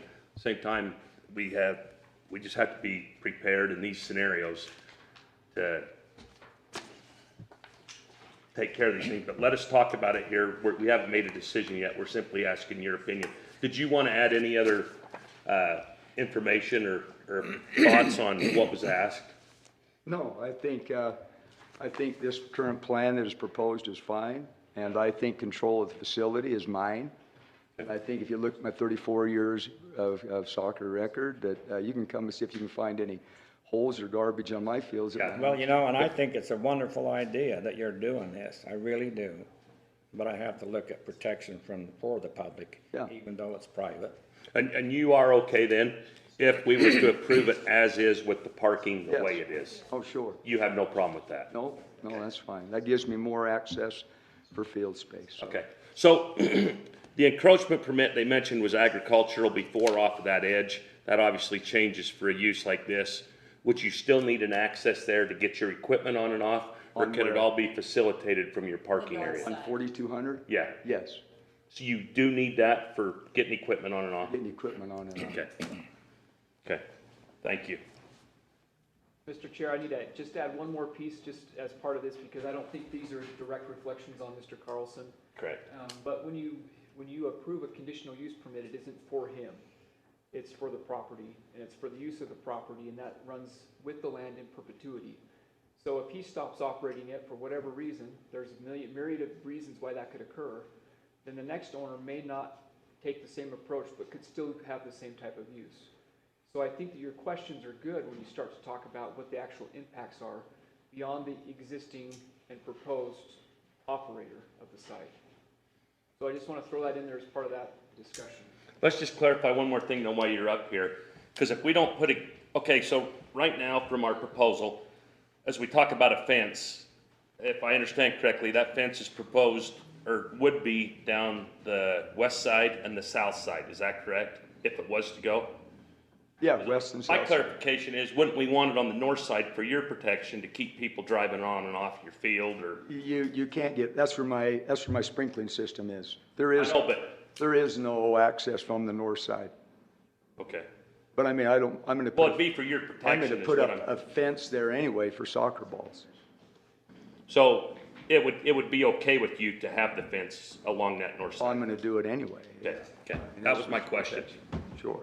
But there is gonna, the access down there where it's currently at right now on 4200 North, would be a private access then to my field. Only, yeah. Only. Yeah. But if you had it gated and fenced, you're gonna control that. Right, Yeah, so that would be positive for both right. of There us. is, and there is no other access to Mr. Mickle's property down that way. So that would be a private access. Okay. Commissioners or staff, any other comments, questions? I really like the fence idea for trash, and not that my kids ever have, but sometimes boys will pee wherever it's the most convenient. Not, yeah. TMI. So I Okay. really like the fence on Yeah. those two sides. Okay, Phil? I think the fence would be appropriate. Good. Okay, so, let's just make some quick modifications here then, to our conditions. We would, request, would we put in number 7 and just put a fence on the north, west, and south perimeter of the field? 6-foot chain link fence Chain link fence, 6 foot. on the west and south sides. There is some flexibility in condition 5 for the north property boundary, and whether it's a berm fencing or other protective screening. That's been addressed in condition 5. Up to the applicant. But, well, in coordination with a final submittal, and, well, yes, its staff would approve what we feel would keep the errant balls from projecting into right-of-way. But condition 7, I'm noting as a 6-foot chain link fence on the west and south sides of the property to be installed. I think there's just some flexibility there. I mean, does it have to be chain link, right? Does it what? Does it have to be chain link? What would you propose to keep people from getting through it or garbage blowing through it? Netting, right? So like, for example, there are some other options. We're just saying, hey, yeah, it could be 6 feet or some kind of, protection along that. But, to specify chain link, for example, netting. But what's gonna be longevity on that? Well, so for example, the ones that I just put up on USU soccer field that we just did for USU campus is actually a netting with poles in between. It lasts for so many years, right? But again, it's just. Well, that would be, I mean, you guys say, but my only concern would be longevity, appearance, and structural soundness to accomplish what it's trying to do. Yeah, for me, it's people and trash. And so that netting would, as long as it were still in good repair. But we're And I believe talking, you'll keep that in good repair, but we have to make these decisions for someone else coming in or someone else asking for a similar use that isn't going to, that may not be near as careful or may not maintain their facilities like you will. well, we got to look at this as a CUP, just as Chris identified the consistency of how that goes down. This is in, so what is around normal, call this a playground. I mean, it's, children gonna be there, so figure that in your CUP process. if we could word it some way that it's gonna be longevity, obviously you want the appearance, but accomplish the goals of, I don't know what flexibility we could give there or what other product would accomplish that. As long as it keeps the trash out and the kids from going over. Kids, yeah, Correct. yeah. But yeah, does the word screening cover that? Screening is usually just for looks, but, you know, because sometimes you can have tall bushes that make it so that it's gonna stop most of those soccer balls, but that's not gonna stop my kids from squeezing between the bushes and going on the other side. Okay, so what do you feel, Chris? You haven't spoke yet. Oh, I think it needs fencing, whatever that is. I don't know the best wording to use, but some sort of security fencing to make sure. Sure. I have something too. Go ahead. Can staff have like 2 seconds to run through a condition and we'll present some to you? Okay. Hey, if we're gonna take 2 seconds there, commissioners, could you use? I need a break. Okay, well, we're actually gonna recess for 5 minutes while they run through that. Pause for station identification. I did wanna say this is Coke, but it's not the commissioner's choice, it's just there. Might be choice after some of these meetings. Sorry, lunch. You're good. Objects and persons.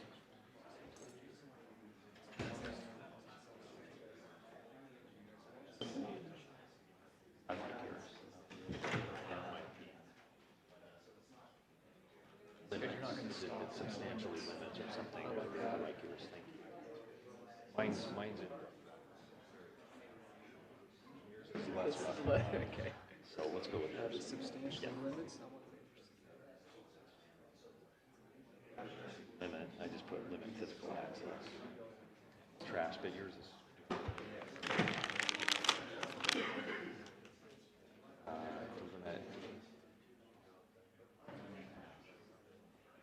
Should I say trash objects and persons? Yeah.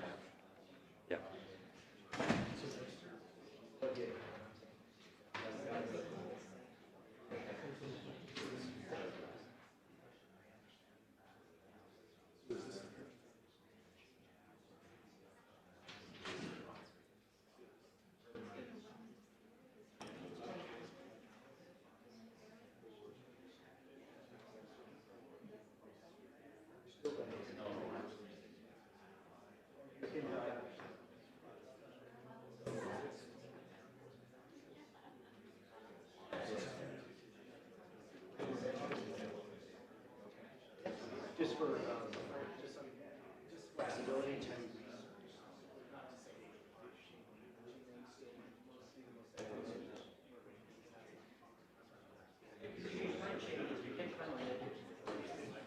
But the netting. Well, I think you just give us some flexibility.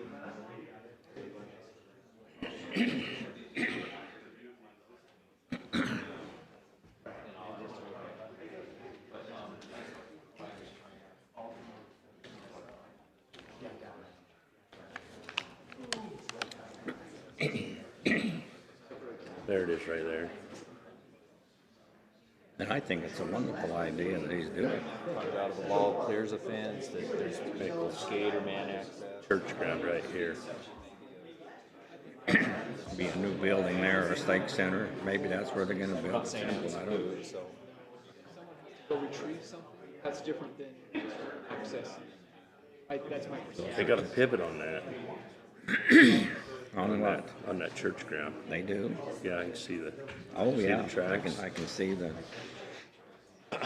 they're over here and, Hey, I even looked at that ground, they got a pivot on that. They gotta have a fence. There's a pivot on this piece, just a bit.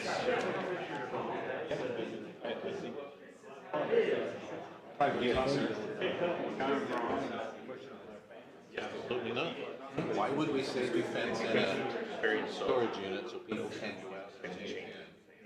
Then we're gonna allow, this is private, but in all sense, it's owned private, but it's for commercial. You're gonna have families bringing kids, just like she identified there. So Scott, if we accomplished what we needed to, oh, I guess we're still meeting. Type it up on here and I'll throw it on the screen. Just give us a few when you're ready. Okay, sorry, I'm almost there. Sorry, Angie, I really wasn't. Or they walk out there and put a toy out there and forget it because mom and dad are in a hurry to go, and then you Hey, come along with your. there's a pivot there too, which is even more. So to me, you need a strong fence rather than a kid who can go under a netting. Because to me, that's just all toys and play.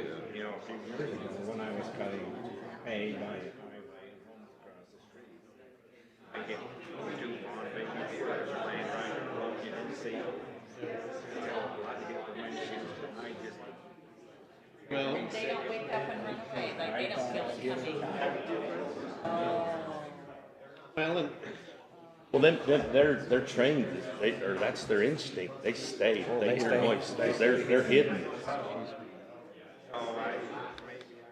nope, there needs to be a fence. That's why I brought it up. I'm like, we tell it. I was worried about going in there too. But yeah, the other That's time huge. down at our- Huge. Yeah, down at our Hyde Park City one, tons of, All right, Mr. Chair. Ready? Okay, at this time, we're ready to reconvene again. So we'll turn the time over to staff. Again, anybody that just came in, we're in the middle of discussion on the Carlson Soccer conditional use permit.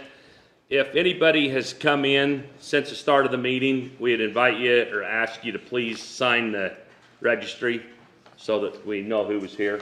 We'll turn the time over to staff for their presentation of communication between them and the applicant. Having discussed this with staff here, go ahead and take a look at this. I'll read it out loud in case you can't see it. As a proposed condition number 7 to be added to the Carlson CUP request. A minimum 6-foot tall permanent fence or similar screening must be placed on the west and south side of the property. That fence or screening must substantially prevent trash objects and persons from crossing to the adjacent property. Can you define screening here? I mean, that's a broad thing, isn't it? I have a Intentionally concern broad. with that. It could be a number of things. well, he was talking about kids, you know, if it is some kind of a netting, kids are gonna go under it. You know, I mean, it hurts to go under over a chain link fence, but it doesn't hurt to go under a plastic netting or mesh something. And I think there's a reality attached to children and fences. I have climbed more fences than I can count as a kid. And so while a fence does one thing, it's primarily keeping smaller kids out of the fields. It's not keeping teenagers out of fields. Correct. So there's a certain level of safety that can be attributed to whatever might be there. So the intention is on the second sentence there. It must I think it's substantially broad. prevent trash, objects, and persons from crossing to the adjacent property. You can't make a guarantee that people won't go or cross a fence. No, there's no guarantee, but there's resistance to the type of fence. And that's why I'm asking legal, how do we define that? I mean, I see. so that's my concern. I mean, I understand Mr. Carlson runs a great project, but this is a CUP that has depth and endurance. And so, I guess I would ask the question from council then, is the term substantially prevent trash objects and persons sufficient to indicate an intent from the commission standpoint, or is it too broad? I'll first comment on the screening part. I'm not as concerned about using the word screening as, well, what does substantially prevent a child from getting through? I mean, it means you can, the children can still get through, but of course you can't prevent everything. Is it better just to say must prevent? But if you have a screening, so you can't see through it, then if a child does get through it, one form or another, then you can't see him over there in the field, and the parents can't see where the child is. Barrier? There's a lot of screening? I mean, I'm okay with, the substantially prevent trash objects, trash and objects. It's what the language for something that's gonna prevent, children.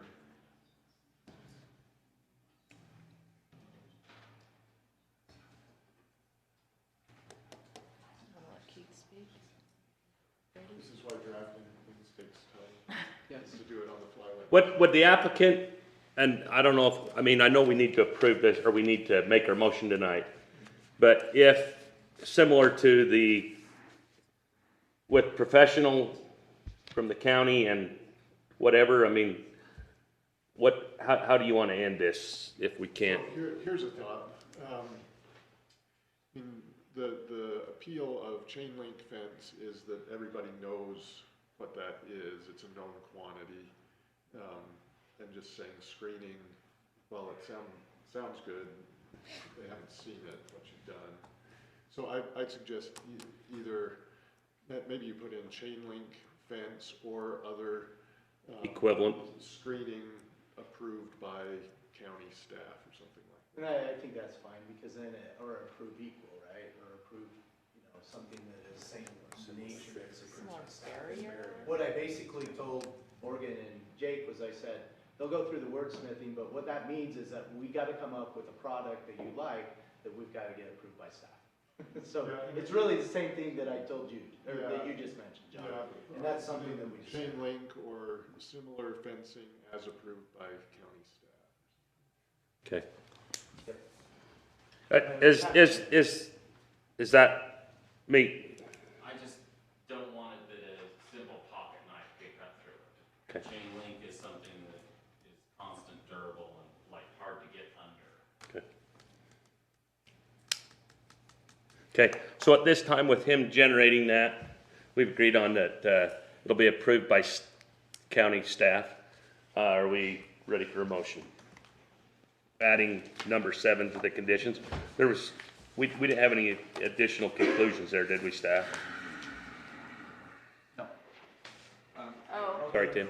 Well, I don't know if an encroachment permit is something that engineering could handle. If you want it in the conditions, that's, Well, if the applicants agreed, I mean, I don't know if we need to put this on there, we could put it on that it's been agreed that the north access would be for equipment only. Sure. As per the current farm access, maintenance equipment. maintenance equipment only. And Matt, really, we still need to. I haven't resolved this yet. The wording? Yeah. Okay, because I don't like it yet. Yeah, we moved on from where we were, and we're in the middle of Sorry, this let's finish, transition, so. we'll finish it. okay, and, are you working on that?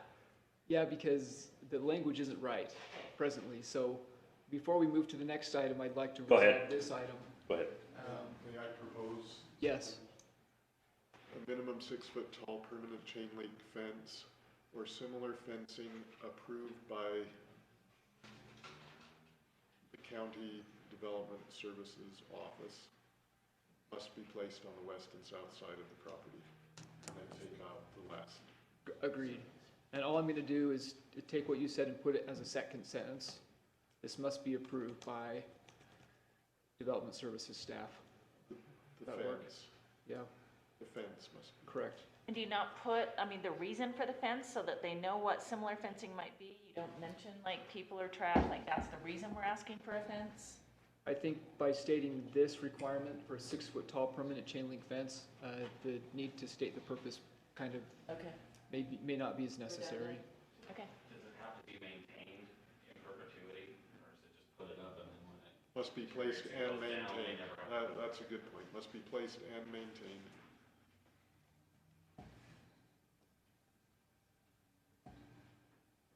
Approved by,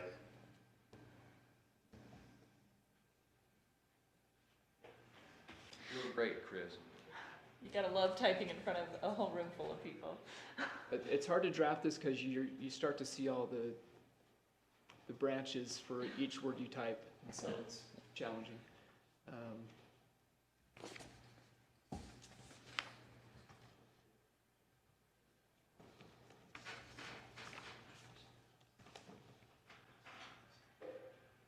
Do we want this to be prior to recording? I think I'm gonna set it up as prior to recording the conditional use permit. Or prior to operation, preference on staff side? Sorry, there's some funny distinctions here that I'll try to address.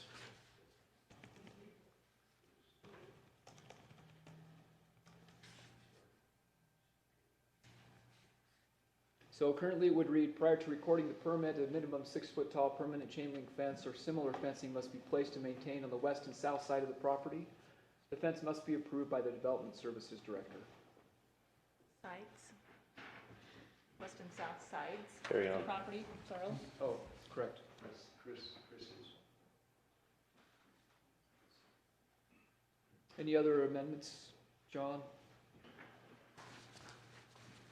So, Not sold on the whole, yeah.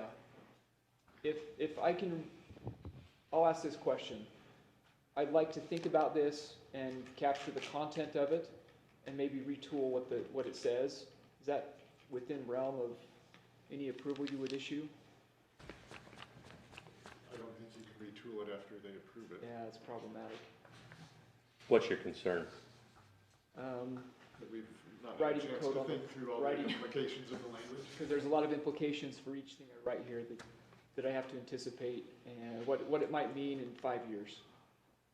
So the part that's interpreted is similar. We know what a chain link fence is, so why don't we leave it at that? That's what's permanently or mostly put around other situations where there are public, is there not? Because new products are always coming out. Sometimes there is latest and greatest something else. Well, that's what I was just saying, that's what we did at USU. We just put it up for the USU soccer and rugby field. It's not a chain link. Certain places it's chain link, but it's other netting. So there are products out there that is. We're just asking for a flexibility for economic and feasibility, right? For cost. I think USU might be a little different. Those are mostly adults. Yeah. And I think that's a little different situation. I'm frankly okay with this language at this point. The part that I'd want to think about more is the word maintained. Do you need to modify that in terms of how it's going to be maintained or at what level? But then you come back to the same problem of trying to describe maintain to substantially keep out trash and kids. So I think I'm okay with the language as it So is. you're recognizing the deep, dark rabbit holes we run down to try to come up with a very simple statement. So if with that direction from council, I think that's what staff would recommend for condition 7. Okay, commissioners, you're okay? Okay. So the only other thing to address, are you ready?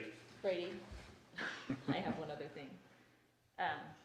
I work for Hyde Park City, so I'm the one that wrote the letter giving permission to grant access for them to use 200 West as their access. And so that's my name on the letter. I can vote or not vote, either way. Okay, but I had one more concern before we did that too, and I appreciate that acknowledgement. Did we want to put something on there, as a condition or a conclusion, just acknowledging that 42 North is to be continued to use as a service access only for maintenance? Or is that necessary? Matt Phillips felt that he could handle that under his purview, but if Yeah, I mean, it's. commission would like to. Access and It's not restricted in this, is it? Have we restricted in this report? Or in any of the discussion today? I don't think so. Okay, so no worries. If we have not made mention of that in this report, then I think there's no worries. Okay, I think carry he's on. confirming that right now. Commissioners, at this time, someone willing to make a motion? Let us make that confirmation really first, Yeah. and then I think we're okay. Oh. Sorry, Mr. Chair. It is only tied to the parking layout and with Which the number is that? number 2, parking layout must be similar to the attached concept plan, similar, Exhibit A, with no parking spaces located within any 30-foot property line setback and access onto 200 West coordinated with and approved by Hyde Park City. I don't think that's an issue. Yeah. No issues, Mr. Chair. Okay, thank you. At this time, Any suggestions on whether I vote or not? And Barker. I feel like I think with your disclosure, that you're okay to vote.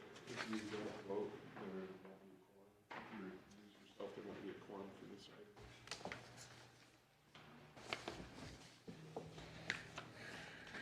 Yeah, you don't have a financial interest in the No, I- project Yeah, or I think it's financial It's not really for or connections to any of the against. proponents, so I think it's appropriate that you disclose that. I think with that disclosure, it's fine to go ahead. okay, at this time, do I hear a motion? I make a motion that we approve the Carson Scott Soccer, CUP, following the findings of facts and the conditions, including the number 7 fencing. A second? I'll second it. Any further discussion? All in favor? Aye. Aye. Any opposed? Okay. Thanks, you guys, for your patience. At this time, we proceed with our agenda. Item number 9, butcher shop conditional use permit. Staff? The butcher shop conditional use permit is a request to operate a small-scale slaughter facility, use type 6150 on 2.27 acres in the agricultural zone. As you are aware, there's been quite a history to get to this point. In October 2020, the applicant submitted a request for a rezone on the subject property, seeking to rezone it from agriculture to industrial in order to allow for a general manufacturing use, which would allow him to operate a slaughter facility. That request was denied. However, the county council saw a need in the community for slaughter facilities to accommodate farmers and residents who had stock that needed to be processed for personal use and not for retail sale. So county council directed Development Services and the Planning Commission to draft language for a small-scale slaughter facility that would be allowed in the agricultural zone. There was, as you know, much research, discussion, and a site visit to a similar use in Weber County, after which the Planning Commission recommended approval and the County Council approved the change to the Land Use Code in April 2021. This is the first CUP application to be processed for this new use type. As it's described in the applicant's letter of an intent and site plan as attachment A of your staff report, he is proposing to operate a custom butcher shop to harvest and process domestic animals. It is not a retail establishment. The facility is to process animals for people who raise their own animals for consumption or have purchased an animal from another person. There is a high demand in the valley for this type of service. There are concerns the applicant acknowledges that the public may have about waste and garbage. In his letter of intent, he does state that waste such as offal and bones will be picked up. In his letter of intent, it talks about Logan City, but Logan City has indicated that they don't dispose of that, so he will have to contract with a private animal bioproduct service to get rid of that. It is a condition of approval that that stuff has to be immediately removed within 24 hours.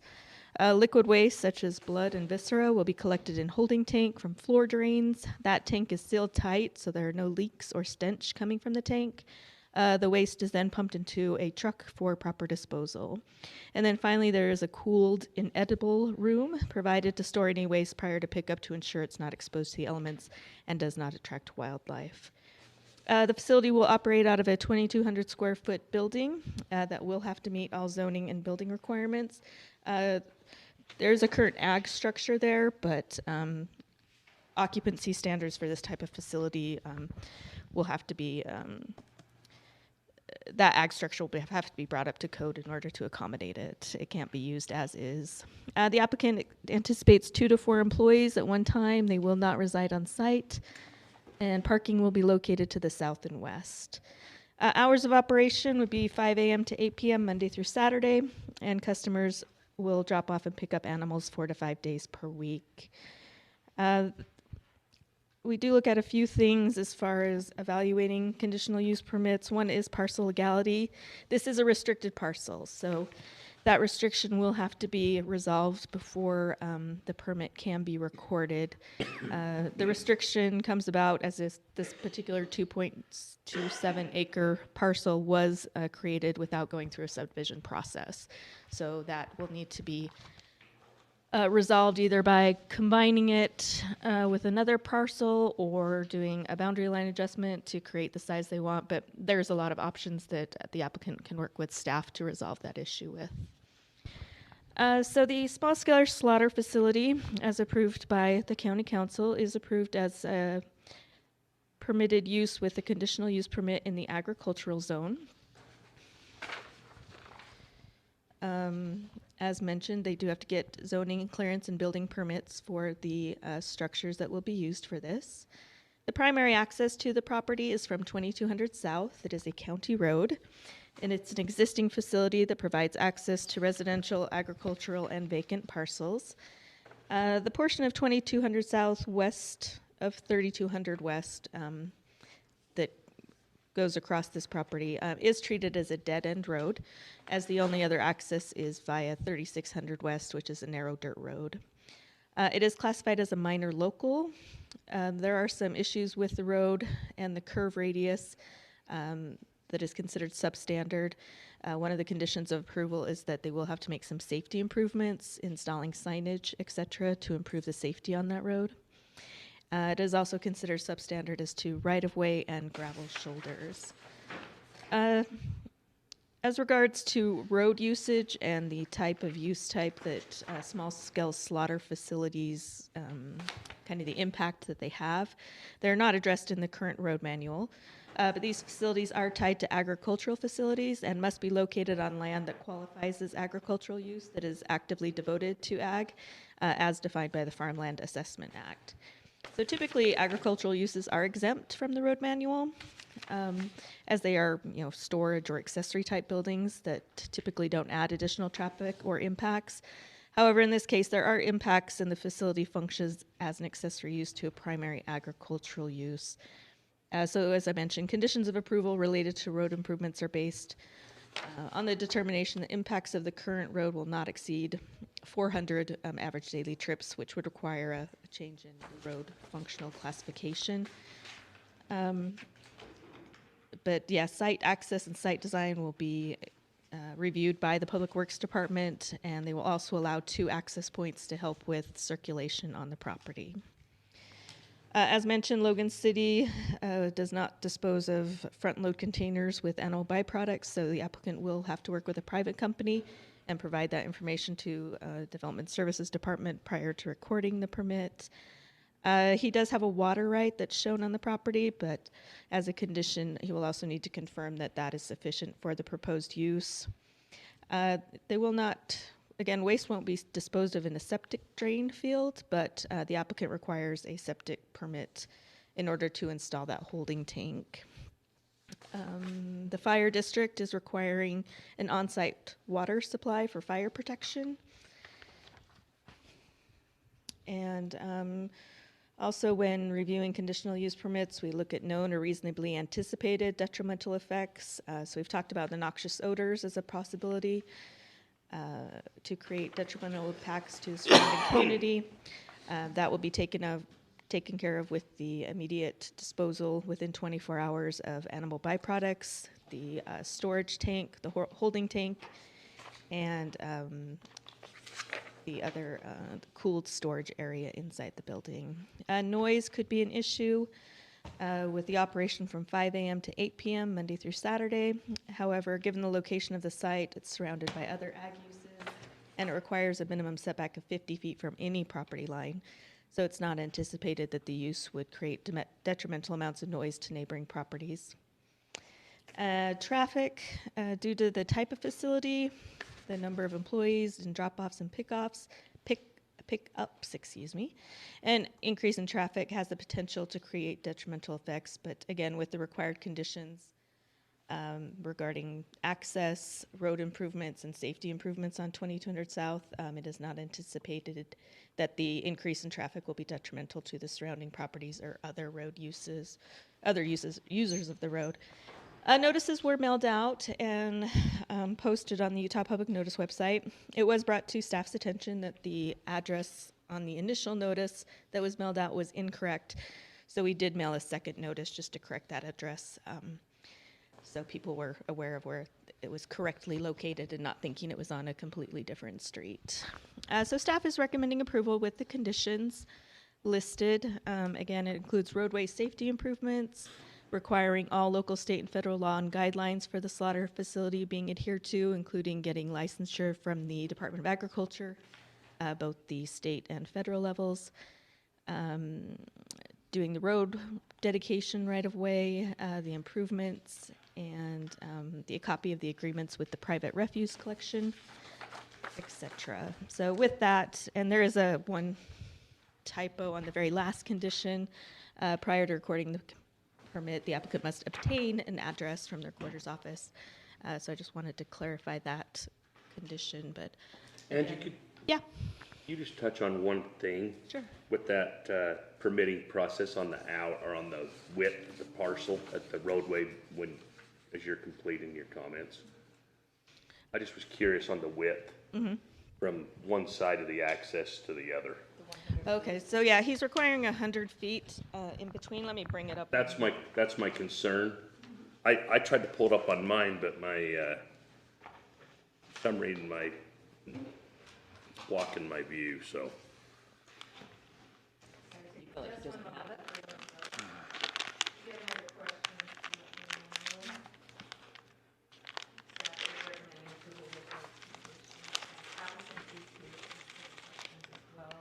On the parcel questions, so the parcel was illegally subdivided, and so we're saying they've got to recombine with one of those other parcels to go back to the original configuration, or It doesn't have to be the original provide a minimum configuration. acreage amount, or? It just has to be the same number of parcels, so we can't create an additional parcel where there was not one before. So based on the history here, because we changed the timeline from 1970 to 2006 for parcel legality, we will look at what happened after that. So in that scenario, he does just have to combine it with one of the other properties. Then they have the option. So that in total, out of all those parcels, Yeah, so there originally, The original post number. 2008, there were 2 parcels. Now there's 3, there needs to be 2 again. This is right in the way. There is a 2-acre minimum though. Okay. That's part of the code. okay, For the small scale slaughter. this already meets that, right? Correct. Right. So Brady, your question, or Chair, your question? Actually, if you could just do it straight across from the property east boundary to the straight west one. So, yeah, just go straight across. What's that distance approximately? In acres, 0, but in feet, let me tell you. 209, approximately, a little over 200. Okay. Plenty of room. There, Right, but that was my only concern is having gone out to the property and looked at it. There's a few things in there, trees, there's a power pole that the power company put in with no selection of the applicant. Is there any variance in that 100-foot right, or distance between driveways? Not as it was submitted from the Public Works Department. They can work with Public Works since that's not a code requirement, to get some flexibility. But we've had a sit-down discussion. So you guys, Yeah. that's been, they're okay with that? Okay. Commissioners, do you guys have any other questions or concerns before we see if the applicant wants to add anything or if there's anybody else here for this? So, sorry, what's the dotted line on the bottom, dotted area? Is that retention, or, because they're, to be 100 feet apart, that other road would have to be that far over? Yeah, I believe this is a site plan that was submitted prior to our discussion, so a revised site plan has to be submitted. My only question would be, was there any comments from any of the neighbors in that location? The only comment I got was, I'm sorry, I don't know if I should be talking to this. The only comment I got was the phone call bringing to my attention that I had the address wrong and asking if I was trying to hide it by putting the wrong address. I was not, so again, I did renotice that and sent it out again to the same folks with the corrected address. So, but other than that, I have not heard anything, no. Okay, thank you. Well, I personally am just excited to see this where it's at today. Anybody in here that has livestock, when was the last time you tried to schedule getting an animal killed? And how long did they tell you you had to wait or pre-schedule it? You're well over a year out. The closest place we could find the last time we looked was Boise. So, at this time, do we have anybody here that is in opposition or came with additional information to this? Do we have the applicant here? Is there anything, if you don't have anything to add, we don't need to hear from you, but Just one little question. Come on up. Just on conditioning.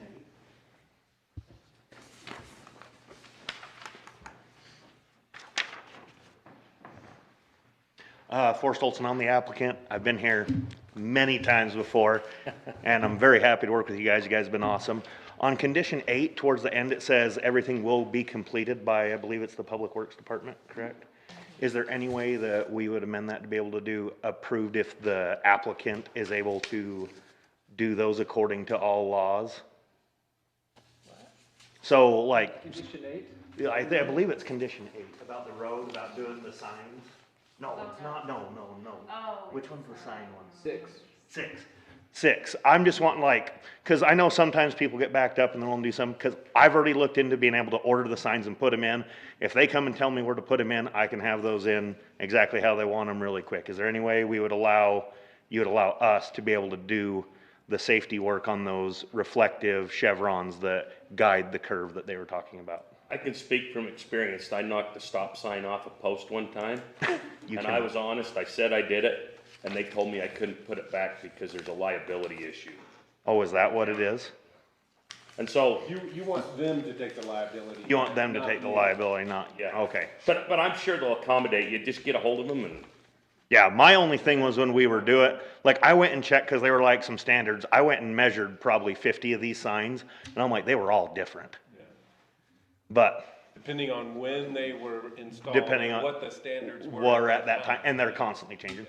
Totally get it, no problem with that. And then, the one thing how you said with the whole Logan landfill thing, I don't understand, because I called them a month ago and I got a total different answer. I was told that they will gladly do that, they put it in the construction site. So, obviously, I got no problem with that condition, because does it matter if the condition is with Logan landfill if they sign up?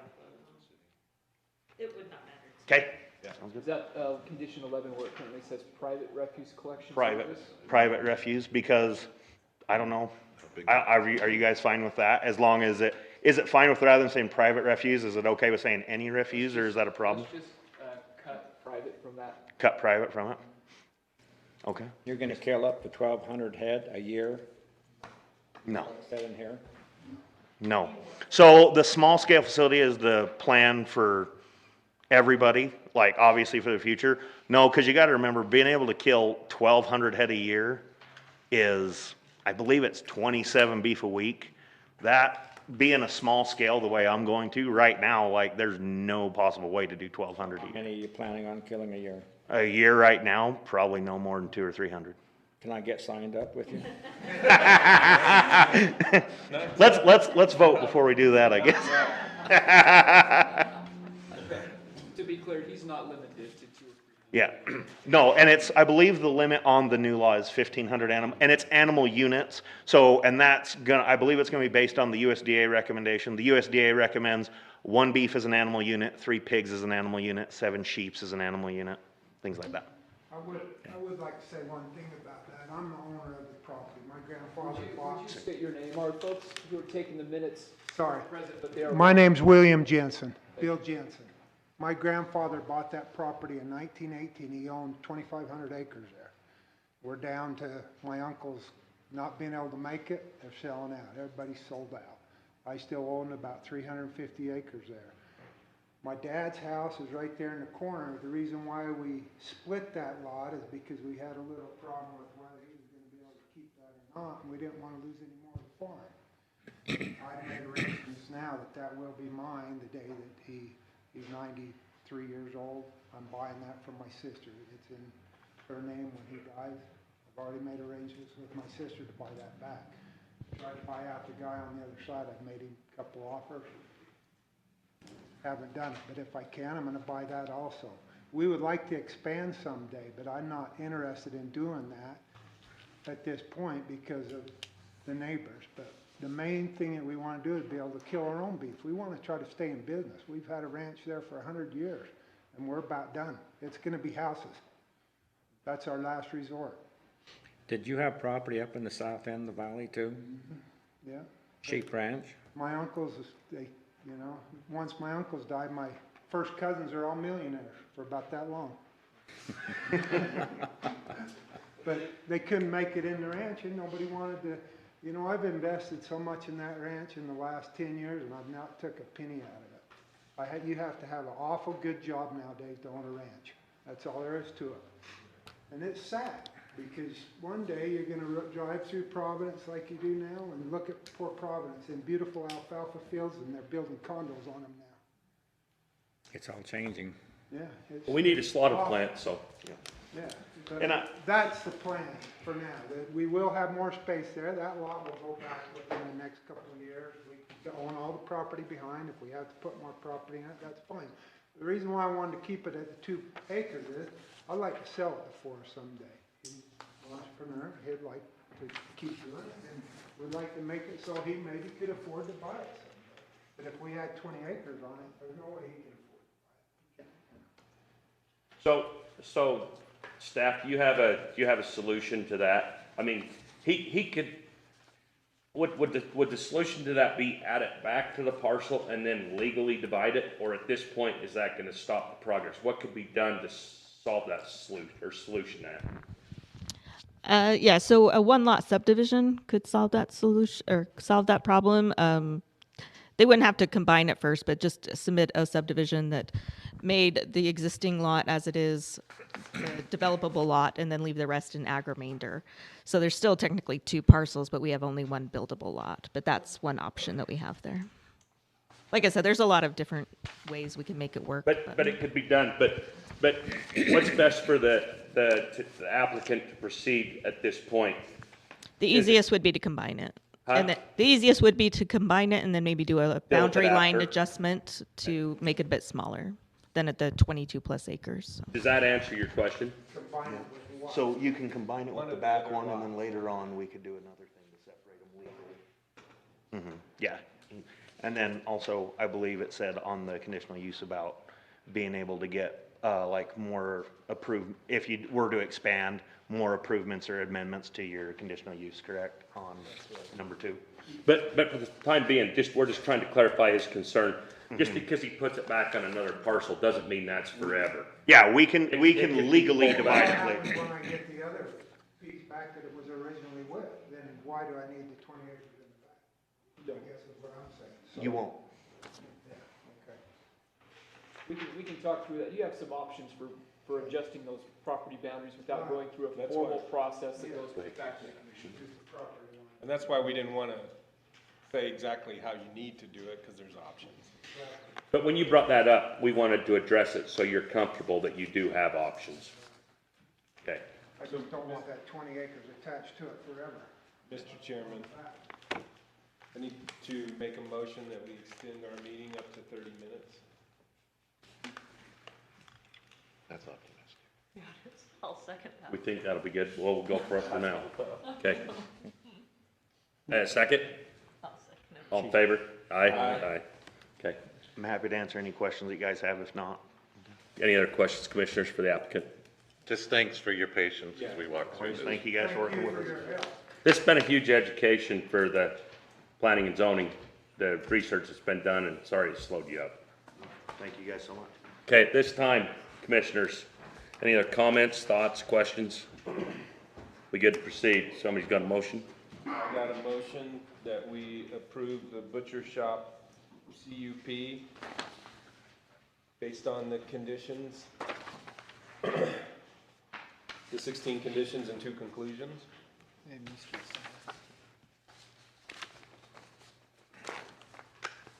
As amended. One more time. As amended, the 16 conditions as amended, so we made a minor tweak to number 11 and number 16. Right? You got it. Yeah, number 11 was that it didn't have to be private, or it could be. Correct. Yeah, as long as you got them, we're good. Okay, do we have a second on that? I second that motion. Any further discussion? All in favor? Aye. Any opposed? Okay. Thank you. Thank you. Okay, now the moment we've all been waiting for. Item number 10 has choose to withdraw from tonight's meeting, as we announced earlier, for those of you that came in. We now turn the time over to staff for discussion on the Holyoke Airport CUP review. I'll be presenting that to our commission. So we're gonna just look at the property really quick. This is just north and west of Mendon City. You can see it there highlighted in blue. Here's a close-up, kind of an aerial view of that area. So you're looking at the property where the airport or runway would be located, which is here. I'm trying to indicate that with the cursor. My finger, that's not working too well. And really what we're looking at, there we go, is this is an existing conditional use permit that was approved by the commission previously and has been in place for a number of years. Recently, there was a property just to the south of this that had a home constructed on it. And condition number 8 of that original conditional use permit identified if there were any structures placed within this runway protection zone, that it would need to be reconsidered by the Planning Commission.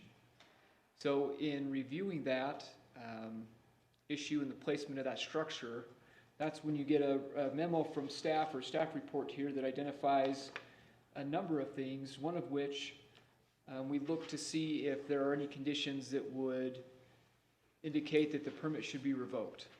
And so that's what you have before you right now, is because of the placement of the structure in that runway protection zone, it creates a situation where the permit could be revoked, it may be revoked is what the language says in the code by the commission, if you feel that that's appropriate. So that's a very quick rundown. I'm going to go into a little more detail. Do you have any better updated photos? Because neither Google Earth nor our county map shows that. Where did my picture go? I do. I don't know where my picture's at. I must have it's in your staff report, page 3 of 5. I'll see if I can pull that up really quick too, so everyone else can see what we're looking at. Isn't that just the same drawing, though, that you already had up? He's talking about the photo above. There's a photo that shows the house and the approximate location of the Oh, okay. runway. So my apologies, I don't know where that The house that's been built, you got circled. Correct.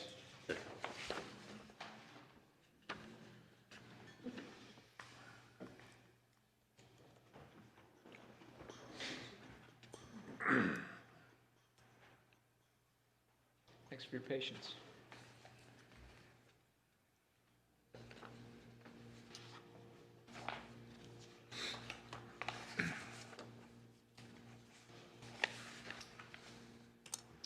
There's the picture that disappeared from my presentation. So there's a structure that's directly south, pretty much directly south of where the runway sits. That is within the runway protection zone, and that's what's triggering your review and staff's review of the issue.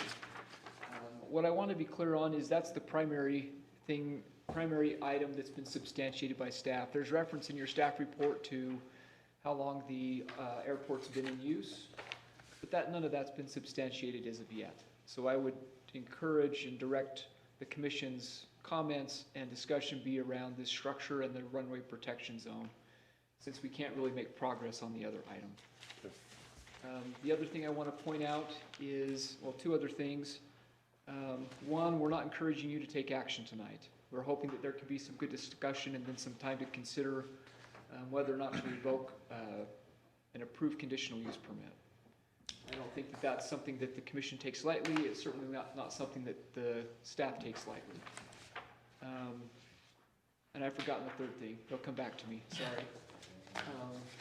The third thing is, we've had some discussion with the county attorney because within the county ordinance, there's not a clearly defined process of how you address due process in this circumstance when you consider the revocation of a essential property right. So in discussing that, we want to be certain that the commission makes allowance for the property owner where the runway is located to have a chance to speak to you and present their side and any additional information that you would need to consider, and then in the future, maybe next month, come back and revisit that discussion today. That's kind of a general overview. I'm going to give you a little more detail now, if it's all right with the commission, on some of the specifics with this revocation review. May I restate your suggestion one more time, just so I'm clear? Yes. your suggesting that after we hear your presentation on the facts that you're gonna discuss with us, that we hear from the new property owner? Current and previous property owner.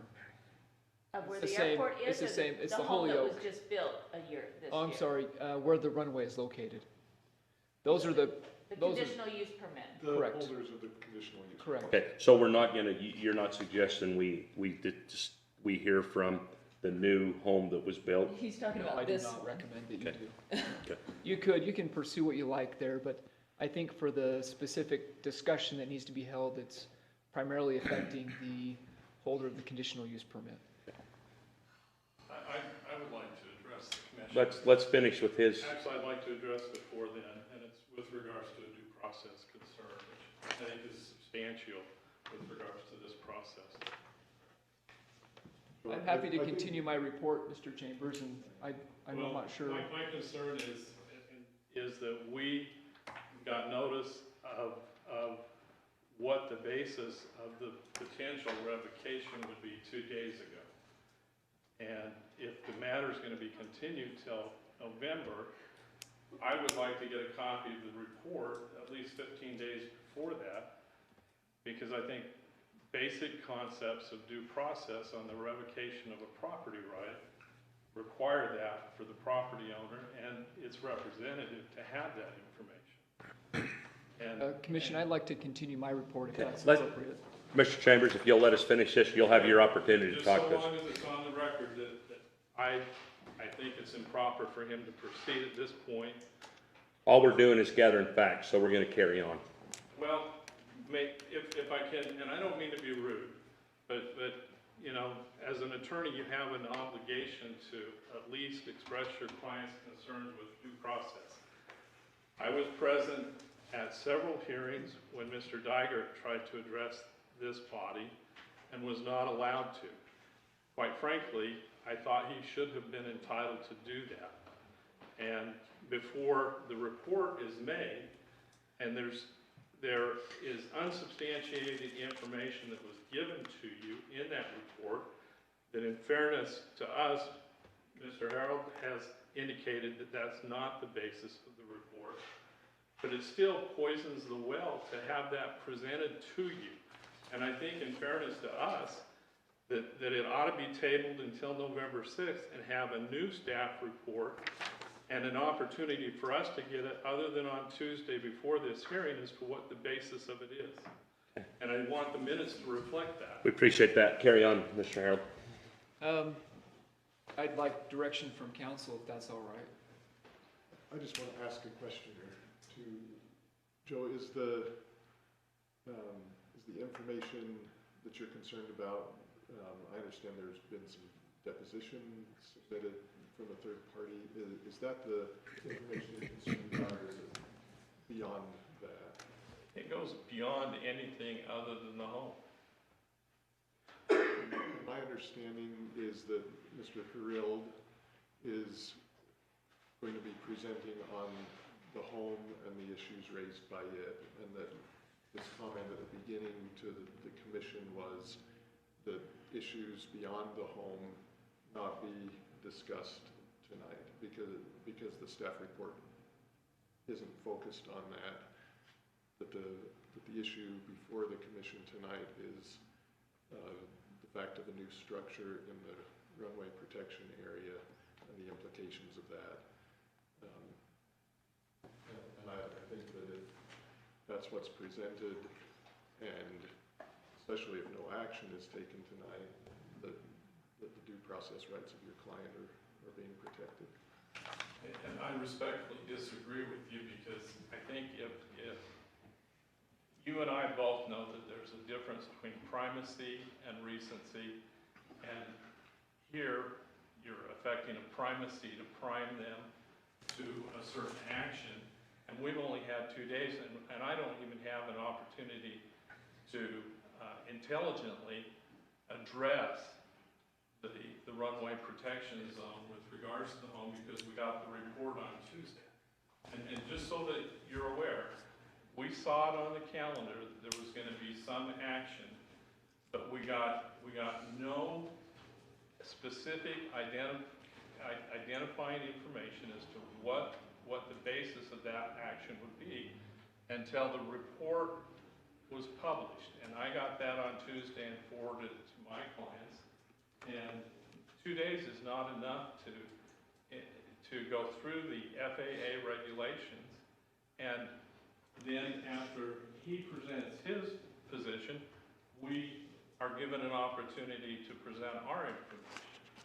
And moreover, I think that you and I should have a discussion about the process that's going to take place here. I don't know if you're aware of it, but there's a case called Wellsville City versus Dairy Product Services that talks about the due process, and it allows me to cross-examine certain witnesses to have full due process. And I don't know if you're going to allow that or not. And I just think by continuing the whole thing till November 6th, giving us a report at least 15 days beforehand so we can address it as to what the specific reasons are. And you and I have a discussion as to what type of due process for an administrative body like the Planning Commission is, just would expedite them so we're not having this dialogue and taking up their time, which I know your time is very valuable. Chris, what, do you feel like that the process that staff's gone through would be prejudiced by just putting this off by a month where you're recommending no action tonight anyway? It's no issue for me to do that. I probably need to document some things on the record based on what's been stated tonight. Part of the revocation process requires us to issue a notice 30 days in advance of a hearing or a public meeting. So that notice was issued to the property owner. 10 days ago. Was the basis included in that notice? No, it just indicates that it would be noticed. 10 days ago, the basis for that was included and provided to the property owner. And so there's some, I want to make sure it's clear for the record. I'm not contesting what you said, but I want to make sure that the record's clear. I respect you, Chris. So That was very specifically stated that it was condition 8 of the conditional use permit that was raising the issue regarding the property and the home being built in regard to the runway protection zone. So that's been known for some time. So it's true that the report was not provided until 2 days prior, but it reflects, with the one exception, as we've discussed, that runway protection zone and runway issue, and the structure issue. So, but I don't have any issue with that being postponed. If that benefits the commission and helps them make a better decision, I think that's what's of critical importance there. Well, what if we've already read it? And you have the documents there. It's Just not for, like it's- just for the record too, one thing, I'm appalled that it was brought up that we didn't allow Mr. Dygert to speak. I would wish that would have been brought to our attention at that time, and we'd allowed him to speak, but that was the applicant's. I would steer away from that discussion. I if will, anything I'll let it from- go right there. I just, for from the that record, I previous wanted to mention process. that. I take umbrage that it was the applicants. We didn't open our mouths. We're ending that right now. It's all over. Go ahead. It's not applicable for this Go ahead. discussion, yeah. So, Ed, My recommendation, and I'm not a decision maker here, I'm just here to advise you. I'm inclined to think that with 10 days notice of the specific ground condition that was going to be reviewed, and then to have the report in advance, a decision postponed for a month, the county's probably in good shape if you were to proceed tonight. That being said, I'm one that thinks it's good to avoid conflicts that aren't relevant to the key issue, and I think that by postponing the discussion, we avoid a procedural conflict and just keep the discussion on the actual substantive issue that's been raised. So I'd advise you, for practical reasons primarily, in avoiding a procedural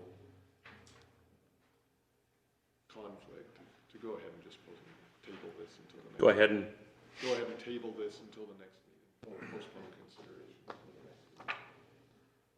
That would be my suggestion. I think the action would be that we would continue it, correct? Correct. Correct, Chair. I'm willing to make a motion in that regard, so it's. Will you it's just up to you, clarify? Mr. Chairman. Clarify it before you present it. I would recommend that we continue the item for up to 90 days. Okay.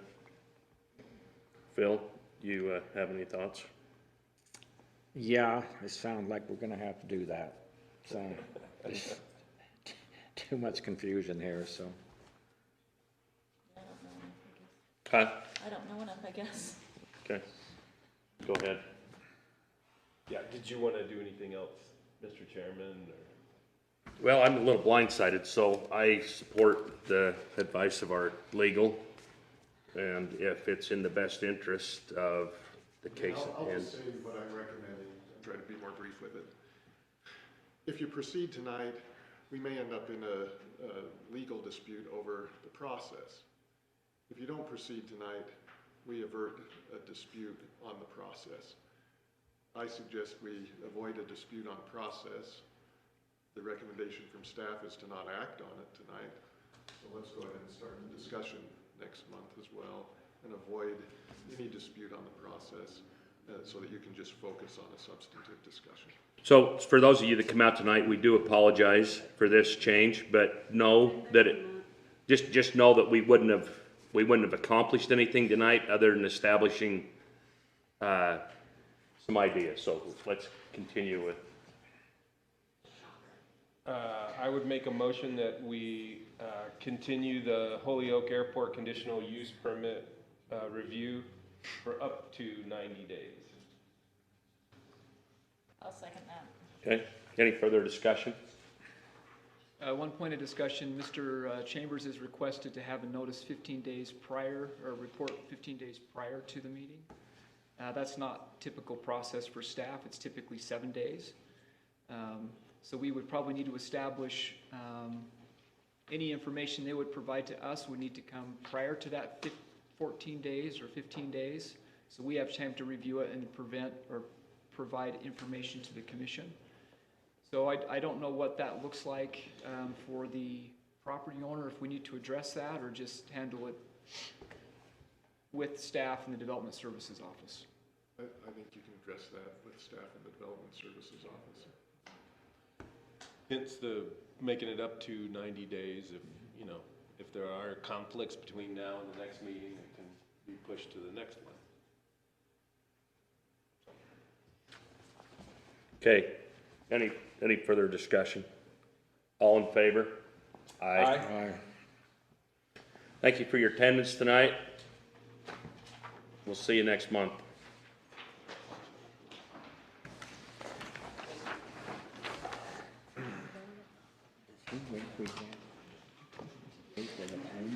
Yeah.